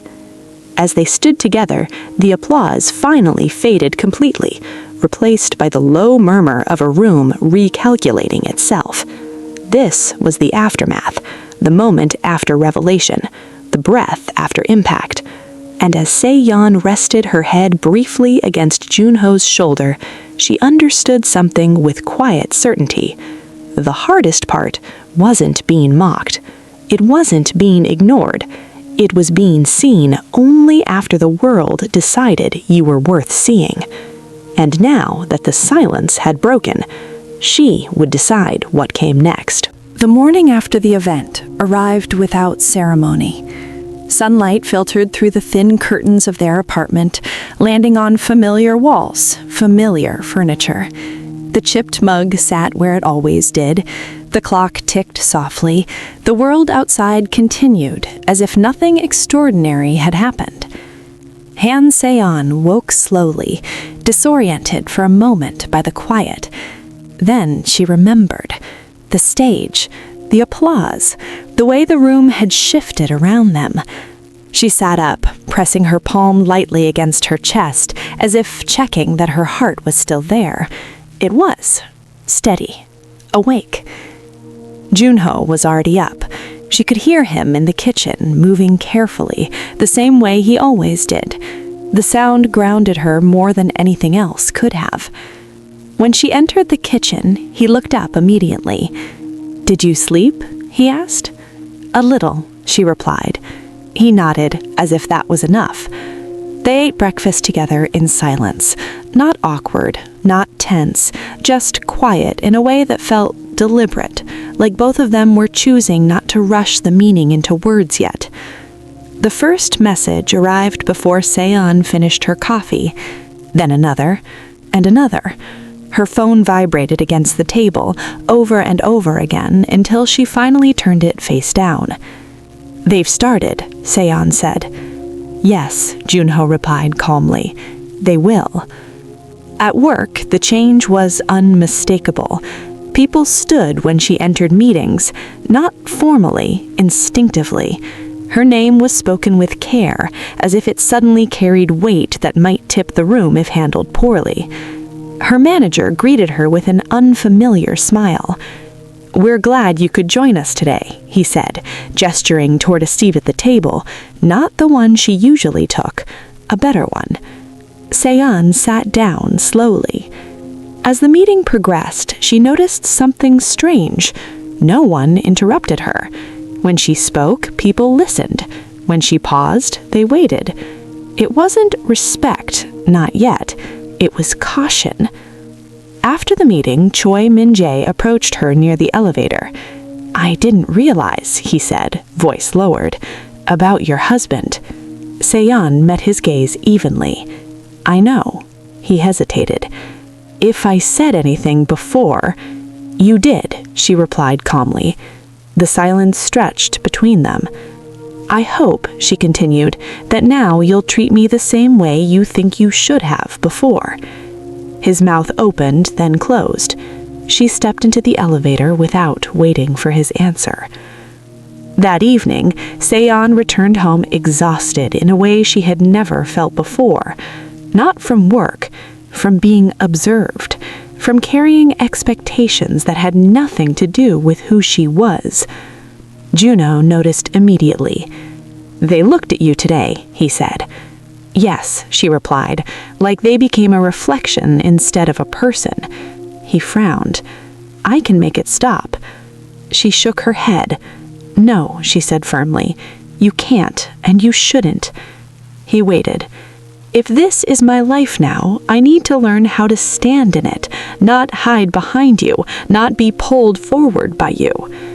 His expression softened. That's all I ever wanted, for you to choose. She sat beside him on the couch, leaning back, staring at the ceiling. They apologized, she said quietly. And, he asked, they apologized to the idea of me, not the woman. He nodded, understanding immediately. Later that night, Han Seon stood alone on the balcony, the same place she had watched him take calls for months. The city stretched below her, alive and indifferent, lights flickering like distant stars. For the first time, she didn't feel small looking at it. She felt seen. But being seen, she realized, came with its own cost. Inside, Junho watched her through the glass, careful not to intrude. He had brought her into the light. Now he would have to learn how to let her stand there on her own. As Han Seon rested her hands on the railing, she made a quiet decision. The world could know who her husband was, but it would learn who she was next. And this time, she would not wait for permission. The apologies arrived quietly, not all at once, not with sincerity. They came in fragments, disguised as concern, wrapped in politeness that felt carefully rehearsed. Han Seon received the first one in the hallway outside her office. I hope you didn't misunderstand me before, a colleague said with a soft laugh. We were just worried about you. Worried. Seon nodded, expression calm. I understand. But she did understand. Too well. Worry had never sounded like respect before. At her desk, a message waited from a former friend, someone who had stopped calling after the wedding, someone who had once told her she deserved better. I always knew you were strong, the message read. You really chose well. Seon stared at the screen. She didn't reply. By lunchtime, the pattern had become clear. People apologized for how they had seemed, for how things had come across, for how she might have felt. No one apologized for what they had believed. At a meeting later that day, her manager addressed her directly. I want to say, he began, clearing his throat, that we may have underestimated you. The room fell quiet. Seon looked up, slowly. You underestimated my work, or my marriage. A flicker of discomfort crossed his face. Both, he admitted. She nodded once. Then I hope you'll correct both going forward. The meeting moved on, but something had shifted. She was no longer accepting gratitude for patience she had never offered. That evening, Seon came home earlier than usual. She set her bag down, kicked off her shoes, and sat on the floor, back against the couch, staring at nothing. Junho noticed immediately. They spoke to you, he said. Yes. And? She exhaled slowly. They apologized. He waited. For their own things, she added. He sat beside her without touching her, giving her space to finish the thought. I spent years being told to endure. Now they want forgiveness because the story changed. You don't owe them that, he said quietly. I know, but I also don't want to be angry forever. She turned to look at him. I just don't want to pretend it didn't matter. He met her gaze, steady and sincere. "It mattered," he said, "and it always will." Later that night, Seon stood in the shower longer than usual, letting the water run until the heat softened the tightness in her shoulders. She thought about every moment she had swallowed words to keep the peace, every time she had smiled so others wouldn't feel uncomfortable, every apology she had made for existing too quietly. Those years did not disappear just because the world had finally changed its tone. When she stepped out, wrapped in a towel, she felt lighter, not healed, but clearer. She found Junho at the table reviewing something on his tablet. He looked up immediately. "Did you regret it?" she asked suddenly. He frowned slightly. "Regret what?" "You," she said. "Letting them see you, letting everything change." He considered the question carefully. "No," he said. "I regret that you had to carry the cost of it alone for so long." She nodded. "That's what I'm realizing. The hardest part isn't what they did. It's knowing they would have kept doing it if nothing had changed." Silence settled between them, not heavy, just honest. "Tomorrow," she said after a moment, "I'm going to speak differently." He looked at her. "How?" "I'm going to stop softening my words, not to punish anyone, but to stop disappearing." A faint smile touched his lips. "That's who you've always been. You just never had room to show it." Seon leaned back against the couch, eyes closing briefly. The apologies would continue. The attention would shift again. People would learn new ways to justify themselves. But something essential had already changed. She no longer needed their understanding to validate her past. And as she drifted towards sleep that night, one truth settled quietly in her chest. Some apologies came too late to change the past, but not too late to change how she would live next. Han Se-yeon woke up before the alarm, not out of habit this time, but intention. She lay still for a moment, listening to the quiet of the apartment. The familiar sounds were there. The distant traffic, the soft hum of the refrigerator, Junho's steady breathing beside her. Everything looked the same, but something inside her felt newly aligned, as if a decision made in silence had finally settled into place. At work, she noticed it immediately. The way people watched her walk in, the way conversations adjusted around her presence.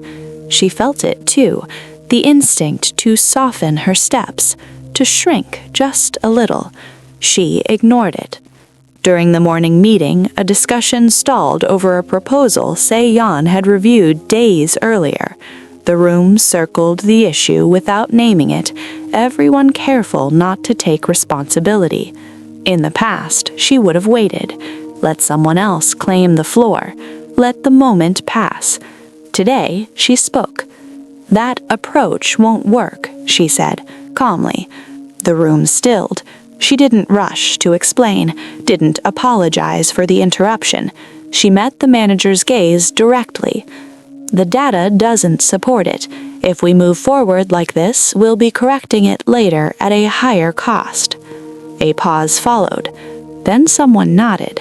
Another asked a question. The conversation shifted. Se-yeon sat back in her chair, heart steady.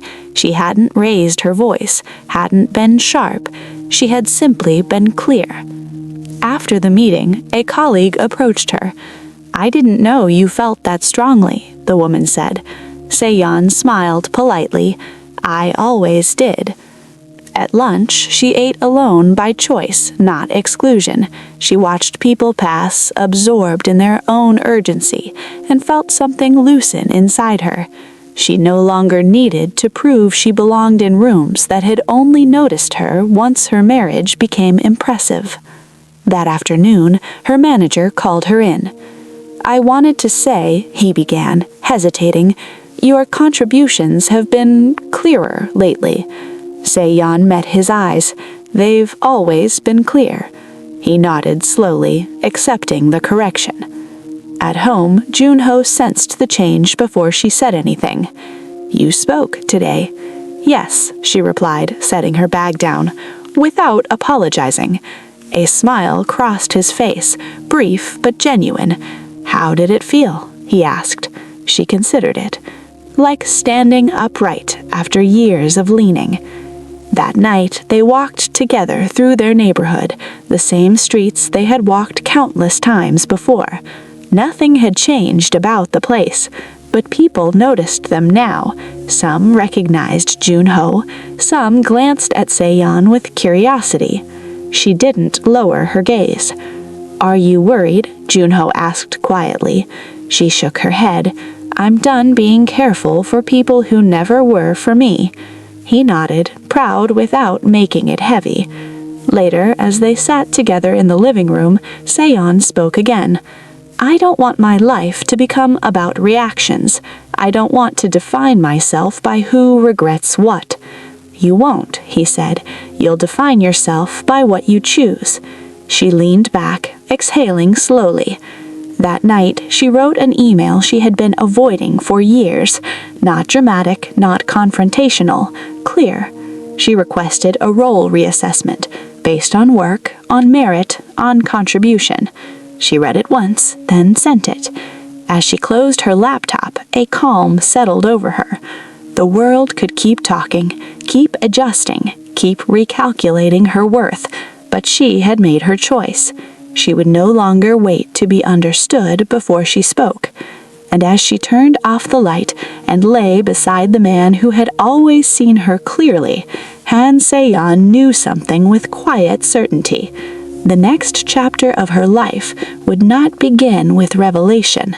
It would begin with her voice. The world did not soften just because Han Se-yeon found her voice. That was the first truth she learned. The days after her email passed without drama. No sudden promotions, no public acknowledgement, no quiet apology wrapped in corporate language. Work continued as it always had, only now with sharper edges. People listened when she spoke, but they watched her even more closely. Se-yeon felt it in the pauses after meetings, in the way her name surfaced in conversations that stopped when she entered the room. Speaking had not erased judgment, it had simply changed its shape. She expected that. What surprised her was how little it unsettled her. At a project review later that week, a senior executive questioned her recommendation directly. "Are you certain this is the best approach?" he asked, voice smooth but probing. In the past, she would have softened her answer, framed it as a suggestion rather than conviction. This time, she met his gaze. "Yes," she said, "and if it fails, I'll take responsibility for it." The room went still. Then the executive nodded once. "Proceed," he said. Afterward, as people filed out, someone whispered behind her, not unkindly, "She's different lately." Se-yeon didn't turn around. At home, Junho told her about the meeting while they ate dinner at the small table they had shared long before anyone cared who he was. "They didn't argue," she said. "They just accepted it." He smiled faintly. "That's how power moves sometimes, quietly." She shook her head. "Not power, confidence." He looked at her for a moment, then nodded. "You're right." That weekend, they attended a small gathering hosted by someone from the event. Not a gala, not a spectacle, just a private dinner with people who mattered in quieter ways. Se-yeon dressed simply. She did not need to prove anything. Throughout the evening, people approached her with polite curiosity. "How did you meet? What do you do? What are you working on next?" She answered honestly, briefly, without embellishment. Some were disappointed by her ordinariness. Some were relieved. Neither reaction bothered her. At one point, she overheard a woman murmur, "She's not what I expected." Se-yeon smiled to herself. Neither was her life. On the walk home, the city air was cool, familiar. Junho slipped his hand into hers without thinking. "Do you miss it?" he asked suddenly. She looked at him. "Miss what?" "The quiet," he said, before all this? She considered the question carefully. I miss being unnoticed, not being unseen. He understood the difference. They're not the same, he said. No, she replied, and I don't want to go back to confusing them. They walked the rest of the way in comfortable silence. That night, Seon stood once more by the window, looking out over the city. It looked the same as it always had, busy, bright, unforgiving. The world had not changed for her, but she had. She no longer waited for it to be kind. She no longer needed it to be fair. She had learned where her footing was, learned how to stand without shrinking, learned that speaking did not guarantee protection, but silence guaranteed erasure. Behind her, Junho watched quietly. He had spent years keeping the world at bay for her. Now he saw that she no longer needed shielding. She turned to him, expression calm, resolved. I don't know what comes next, she said. He smiled. Neither do I. But whatever it is, she continued, I want it to be honest. He stepped closer, taking her hands. It will be, he said, because you are. Outside, the city moved on, indifferent to personal revolutions. Inside their small apartment, something steadier than change had taken root. Not triumph, not revenge, a life lived without apology. And that, Seon realized, was more powerful than anything the world had finally noticed. The question did not come from the world. That was what made it impossible to ignore. Han Sayan realized this on a quiet Sunday morning, standing in the kitchen while water boiled on the stove. Junho sat at the table behind her, scrolling through messages, his brow faintly furrowed. Neither of them spoke. They had learned how to live inside silence together. This silence, though, was different. It waited. You don't have to decide anything today, Junho said, suddenly, as if responding to a thought she hadn't voiced. Sayan turned off the stove and faced him. I know, she said, but the question is already here. He set his phone down slowly. Outside, a car passed. Someone laughed in the distance. Life continued with unbothered rhythm. What question? He asked, though his eyes suggested he already knew. She took a breath. Whether our life stays centered around what we chose or starts revolving around what you left behind. The words were careful, not accusatory, honest. Junho leaned back in his chair, hands clasped loosely. I never planned to return to that pace, he said, but people are asking me to. And when people like that ask, she replied, they don't usually stop. He nodded. No, they don't. She sat across from him, folding her hands in her lap. I'm not afraid of your world, she said. I'm afraid of losing ours to it. His gaze softened. You won't, he said. She searched his face. Say how, she asked quietly. He opened his mouth, then closed it again. That hesitation told her more than words could have. Later that day, Sayan went out alone. She walked without a destination, letting the familiar streets steady her thoughts. She passed the cafe where she had once watched colleagues laugh without her, the bus stop where she had first stood under Junho's umbrella. Her life had always been shaped by spaces between things. She wondered which spaces still belonged to her. When she returned home, Junho was on the balcony, phone in hand. He ended the call quickly when he saw her. They want me in New York next week, he said. I know. For how long? He hesitated. I don't know. There it was, the uncertainty neither of them could soften. I don't want to be the reason you shrink your life, she said, just like I don't want to disappear into it. He stepped closer.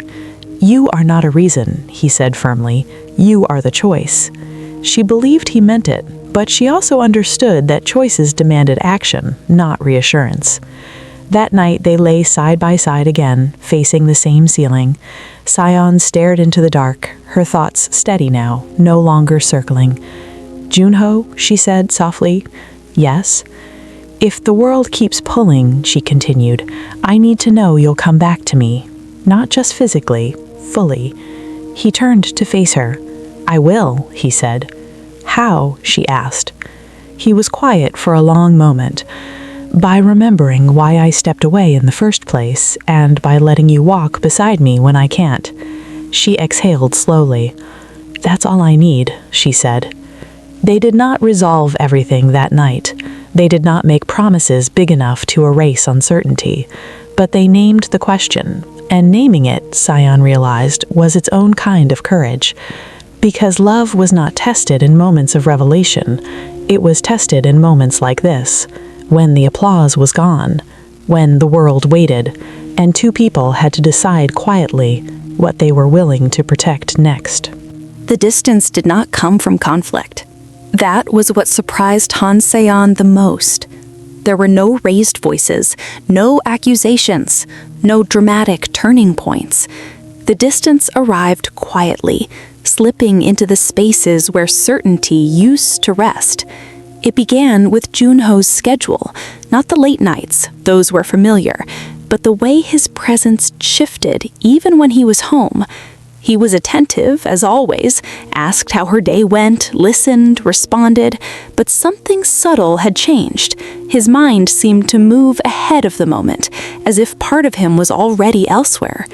Se-yeon noticed it because she had learned to notice everything.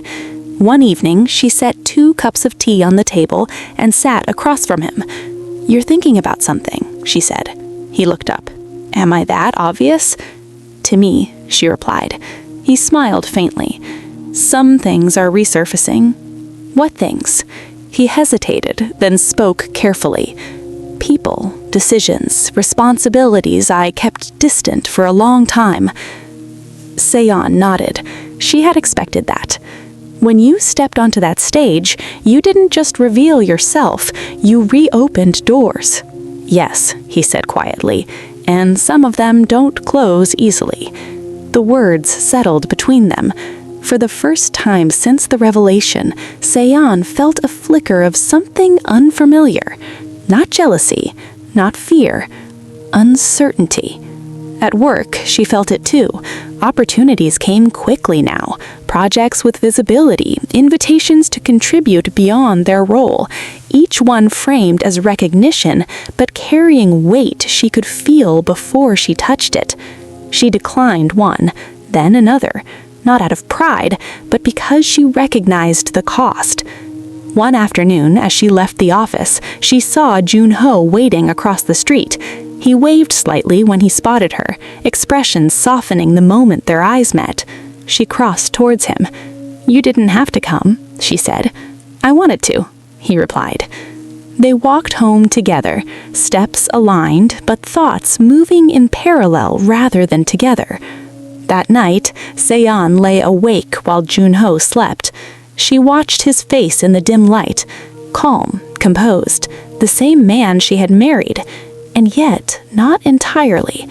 She realized something then. The distance wasn't growing between them because they were pulling apart. It was growing because the world was pulling at him again. The next day, Se-yeon received a call from her aunt. "I saw him on the news," Madame Park said, "standing with people who matter." Se-yeon closed her eyes briefly. "Yes," she replied. "You knew all along?" her aunt asked. "No," Se-yeon said honestly, "but I know now." There was a pause. "Be careful," Madame Park said finally. "Lives like that don't slow down for anyone."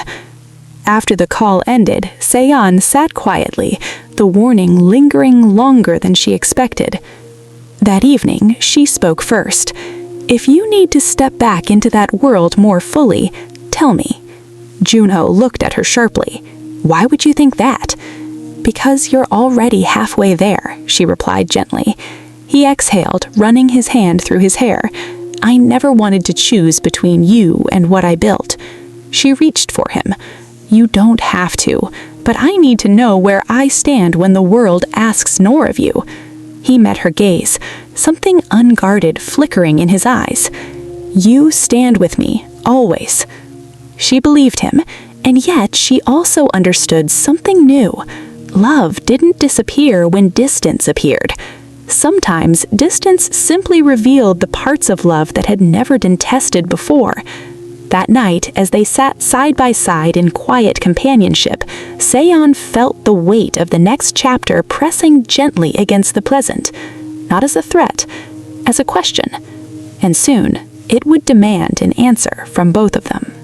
The question did not come from the world. That was what made it impossible to ignore. Han Se-yeon realized this on a quiet Sunday morning, standing in the kitchen while water boiled on the stove.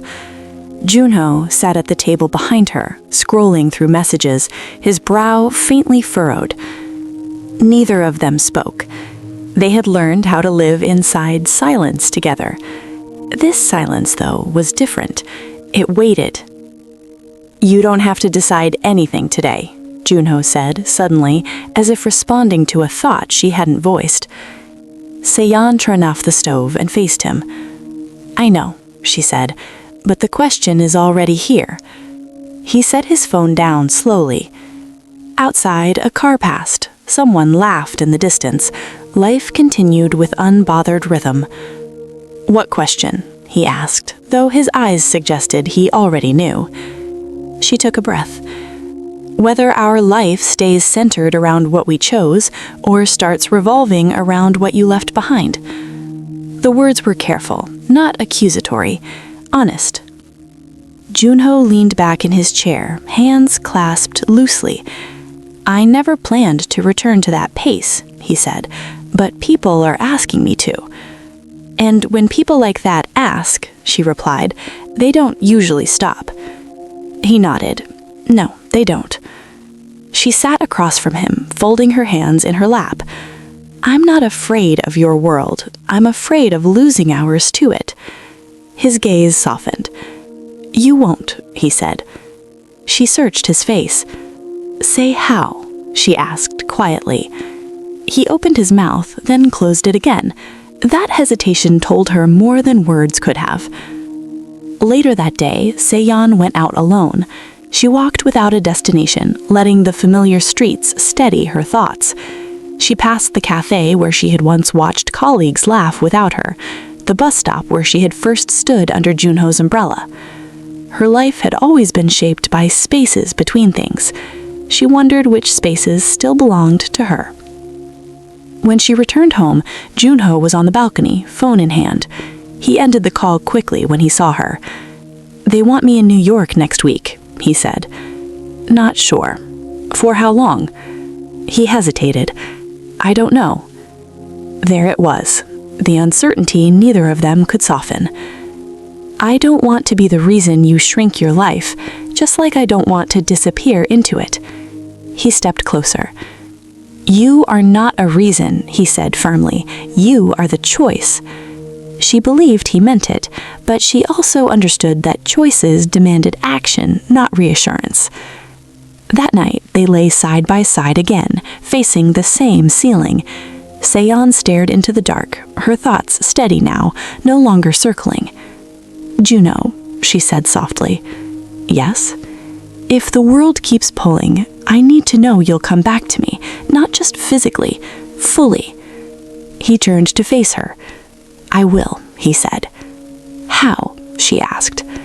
He was quiet for a long moment. "By remembering why I stepped away in the first place, and by letting you walk beside me when I can't." She exhaled slowly. "That's all I need," she said. They did not resolve everything that night. They did not make promises big enough to erase uncertainty. But they named the question. And naming it, Se-yeon realized, was its own kind of courage. Because love was not tested in moments of revelation. It was tested in moments like this, when the applause was gone, when the world waited, and two people had to decide, quietly, what they were willing to protect next. The week unfolded slowly, too slowly for decisions, too quickly for certainty. Han Se-yeon and Kang Junho moved through their days with deliberate care, as if both were afraid that one careless word might tip the balance they were still learning how to hold. He left for New York 3 days later. Not with urgency, not with drama. Just a suitcase by the door and a schedule neither of them pretended was temporary. At the airport, Seon stood beside him, hands clasped in front of her coat, watching travelers move with practiced purpose around them. Announcements echoed overhead. Wheels rolled across polished floors. "Call me when you land," she said. "I will," he replied. They looked at each other, neither rushing the goodbye. "I won't let this become distance," he said quietly. She nodded. "I know. Just don't let it become habit." His mouth curved to a faint smile. "I won't." When he turned to leave, she didn't reach for him, didn't ask him to stay. She stood exactly where she was and watched him walk away. It was the hardest kind of strength. The apartment felt larger without him. Not emptier, just wider. The silence stretched differently now, no longer shared by default. Seon noticed it most at night, when she reached instinctively for a presence that wasn't there. She didn't fill the quiet with noise. She let it be. At work, things continued to change in small, unremarkable ways. Her role expanded slightly. Her voice carried more weight. Not because of who her husband was, but because she no longer hesitated to claim space. People adjusted. Some admired it, some resented it. Neither mattered much anymore. In the evenings, she cooked for one and ate slowly. She read, she walked. She slept without waiting for the sound of keys at the door.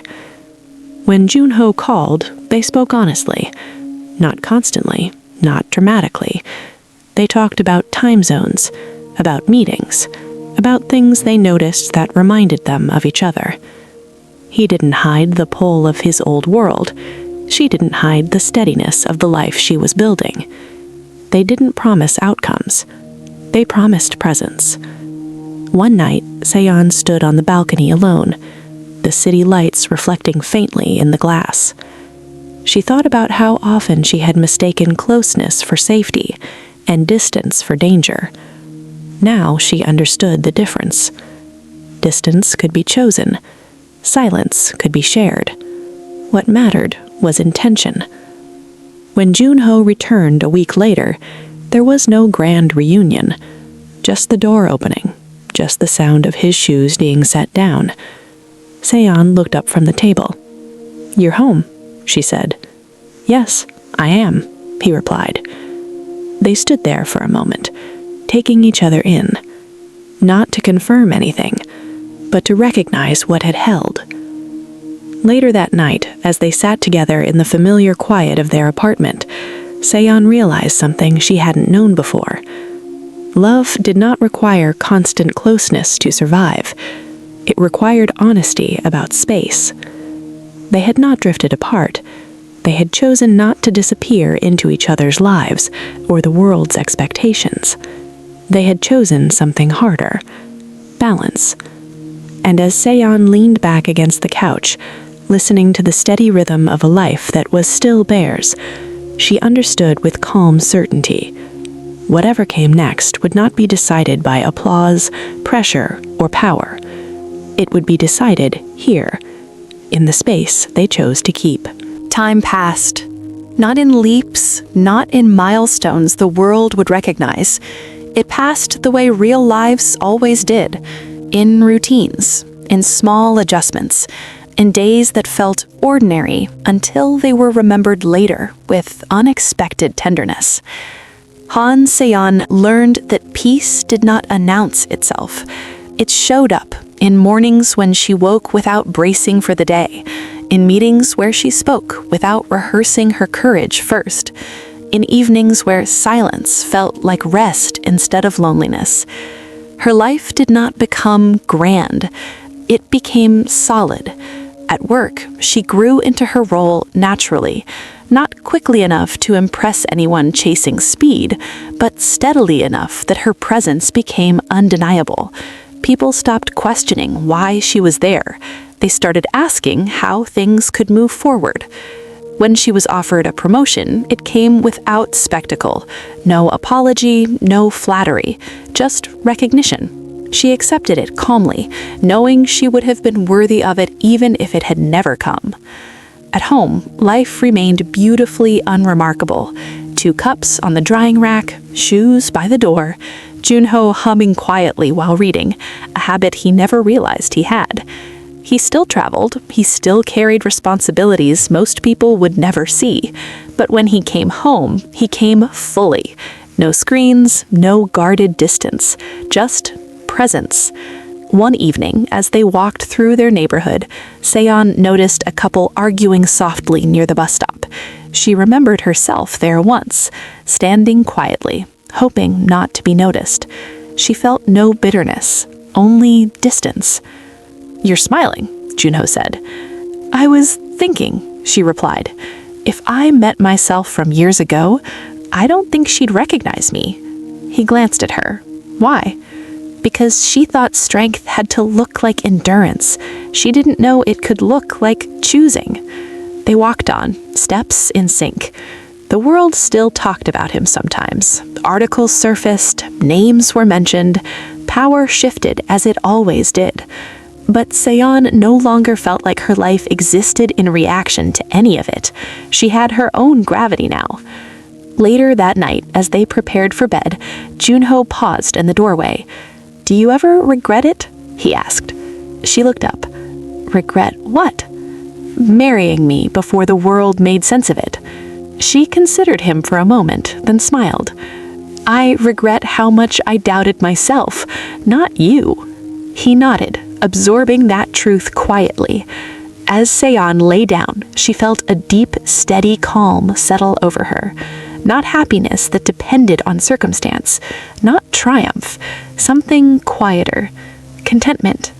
Her life had not been rescued, it had not been elevated by wealth or revealed secrets. It had simply been lived. And as sleep came, Seon understood what the world never had. The richest thing her husband had ever given her was not protection, not status, not a name that changed rooms. It was the space to become herself before anyone else decided she was worth seeing. That was the future that had waited quietly for her. And now, she was finally living inside it. The city woke the same way it always had. Morning light filtered between buildings. Buses hissed to a stop. People hurried toward places they believed would define them. From the outside, nothing marked this day as different. But inside, a small apartment in Mapo district, Han Se-yeon stood by the window and understood something she hadn't before. Her life had already arrived. Not with applause, not with recognition, not with wealth revealed under bright lights. It had arrived quietly, piece by piece, in moments the world never noticed. She turned from the window and saw Kang Junho at the table, reading the news on his tablet, sleeves rolled up the way he always did. He looked up when he felt her watching. "What is it?" he asked. She smiled softly. "Nothing. I was just thinking." "Dangerous," he said lightly. She laughed, the sound easy now, real. They ate breakfast together without urgency. 2 cups, 2 plates, familiar motions that no longer felt small. They felt intentional. The world still knew who he was. It still whispered his name in rooms she didn't enter. It still calculated, speculated, adjusted. Invitations still came. Opportunities still hovered at the edge of their lives. But something had shifted. They were no longer reacting. They were choosing. Se-yeon went to work that day not as someone being watched, but as someone aware of her footing. She spoke when it mattered. She listened when it didn't. She no longer tried to manage how others perceived her. That work belonged to them now. At lunch, the junior colleague who once thanked her for speaking up sat beside her. "You seem lighter," the woman said. Se-yeon considered it, then nodded. I stopped waiting. That evening, she walked home alone, unhurried, watching the city soften as lights came on one by one. The same streets where she had once felt invisible now felt simply familiar. When she opened the door, Junho was there, setting groceries on the counter. "You're early," she said. "So are you," he replied. They cooked together, moving easily around each other, not needing to speak much. The rhythm of shared life filled the space between words. Later, they sat on the couch, the room dim except for the glow of the city outside. "Do you ever think about what they said?" Junho asked quietly. She knew who he meant. She thought for a moment. "I think about how hard I tried to endure it, and how little it deserved that effort." He nodded. "They mocked your marriage, not because it was weak, but because they didn't understand quiet choices." "And now?" he asked. "Now," she said, resting her head against his shoulder, "they can understand whatever they want." Silence settled around them, not empty, not heavy, complete. In that silence, Se-yeon saw her life clearly, not as a before and after, not as a transformation defined by wealth or status, but as a continuous line. A woman who learned to endure, a woman who learned to speak, a woman who learned to choose herself without becoming hard. She had been loved before the world approved of it, seen before the world bothered to look, and that love had not changed when the truth stepped into the light. It had simply remained. As night deepened, Se-yeon closed her eyes, listening to the steady presence beside her. The world could keep its stages, its judgments, its late apologies. She no longer needed to be proven right. She had lived the answer all along, and in the quiet life she had chosen, with the man who chose her when nothing else mattered, Han Se-yeon finally understood the truth behind every whispered doubt. They hadn't mocked her marriage because it was small. They mocked it because they couldn't see its worth, until it was too late. And even then, the life that mattered most had already been hers.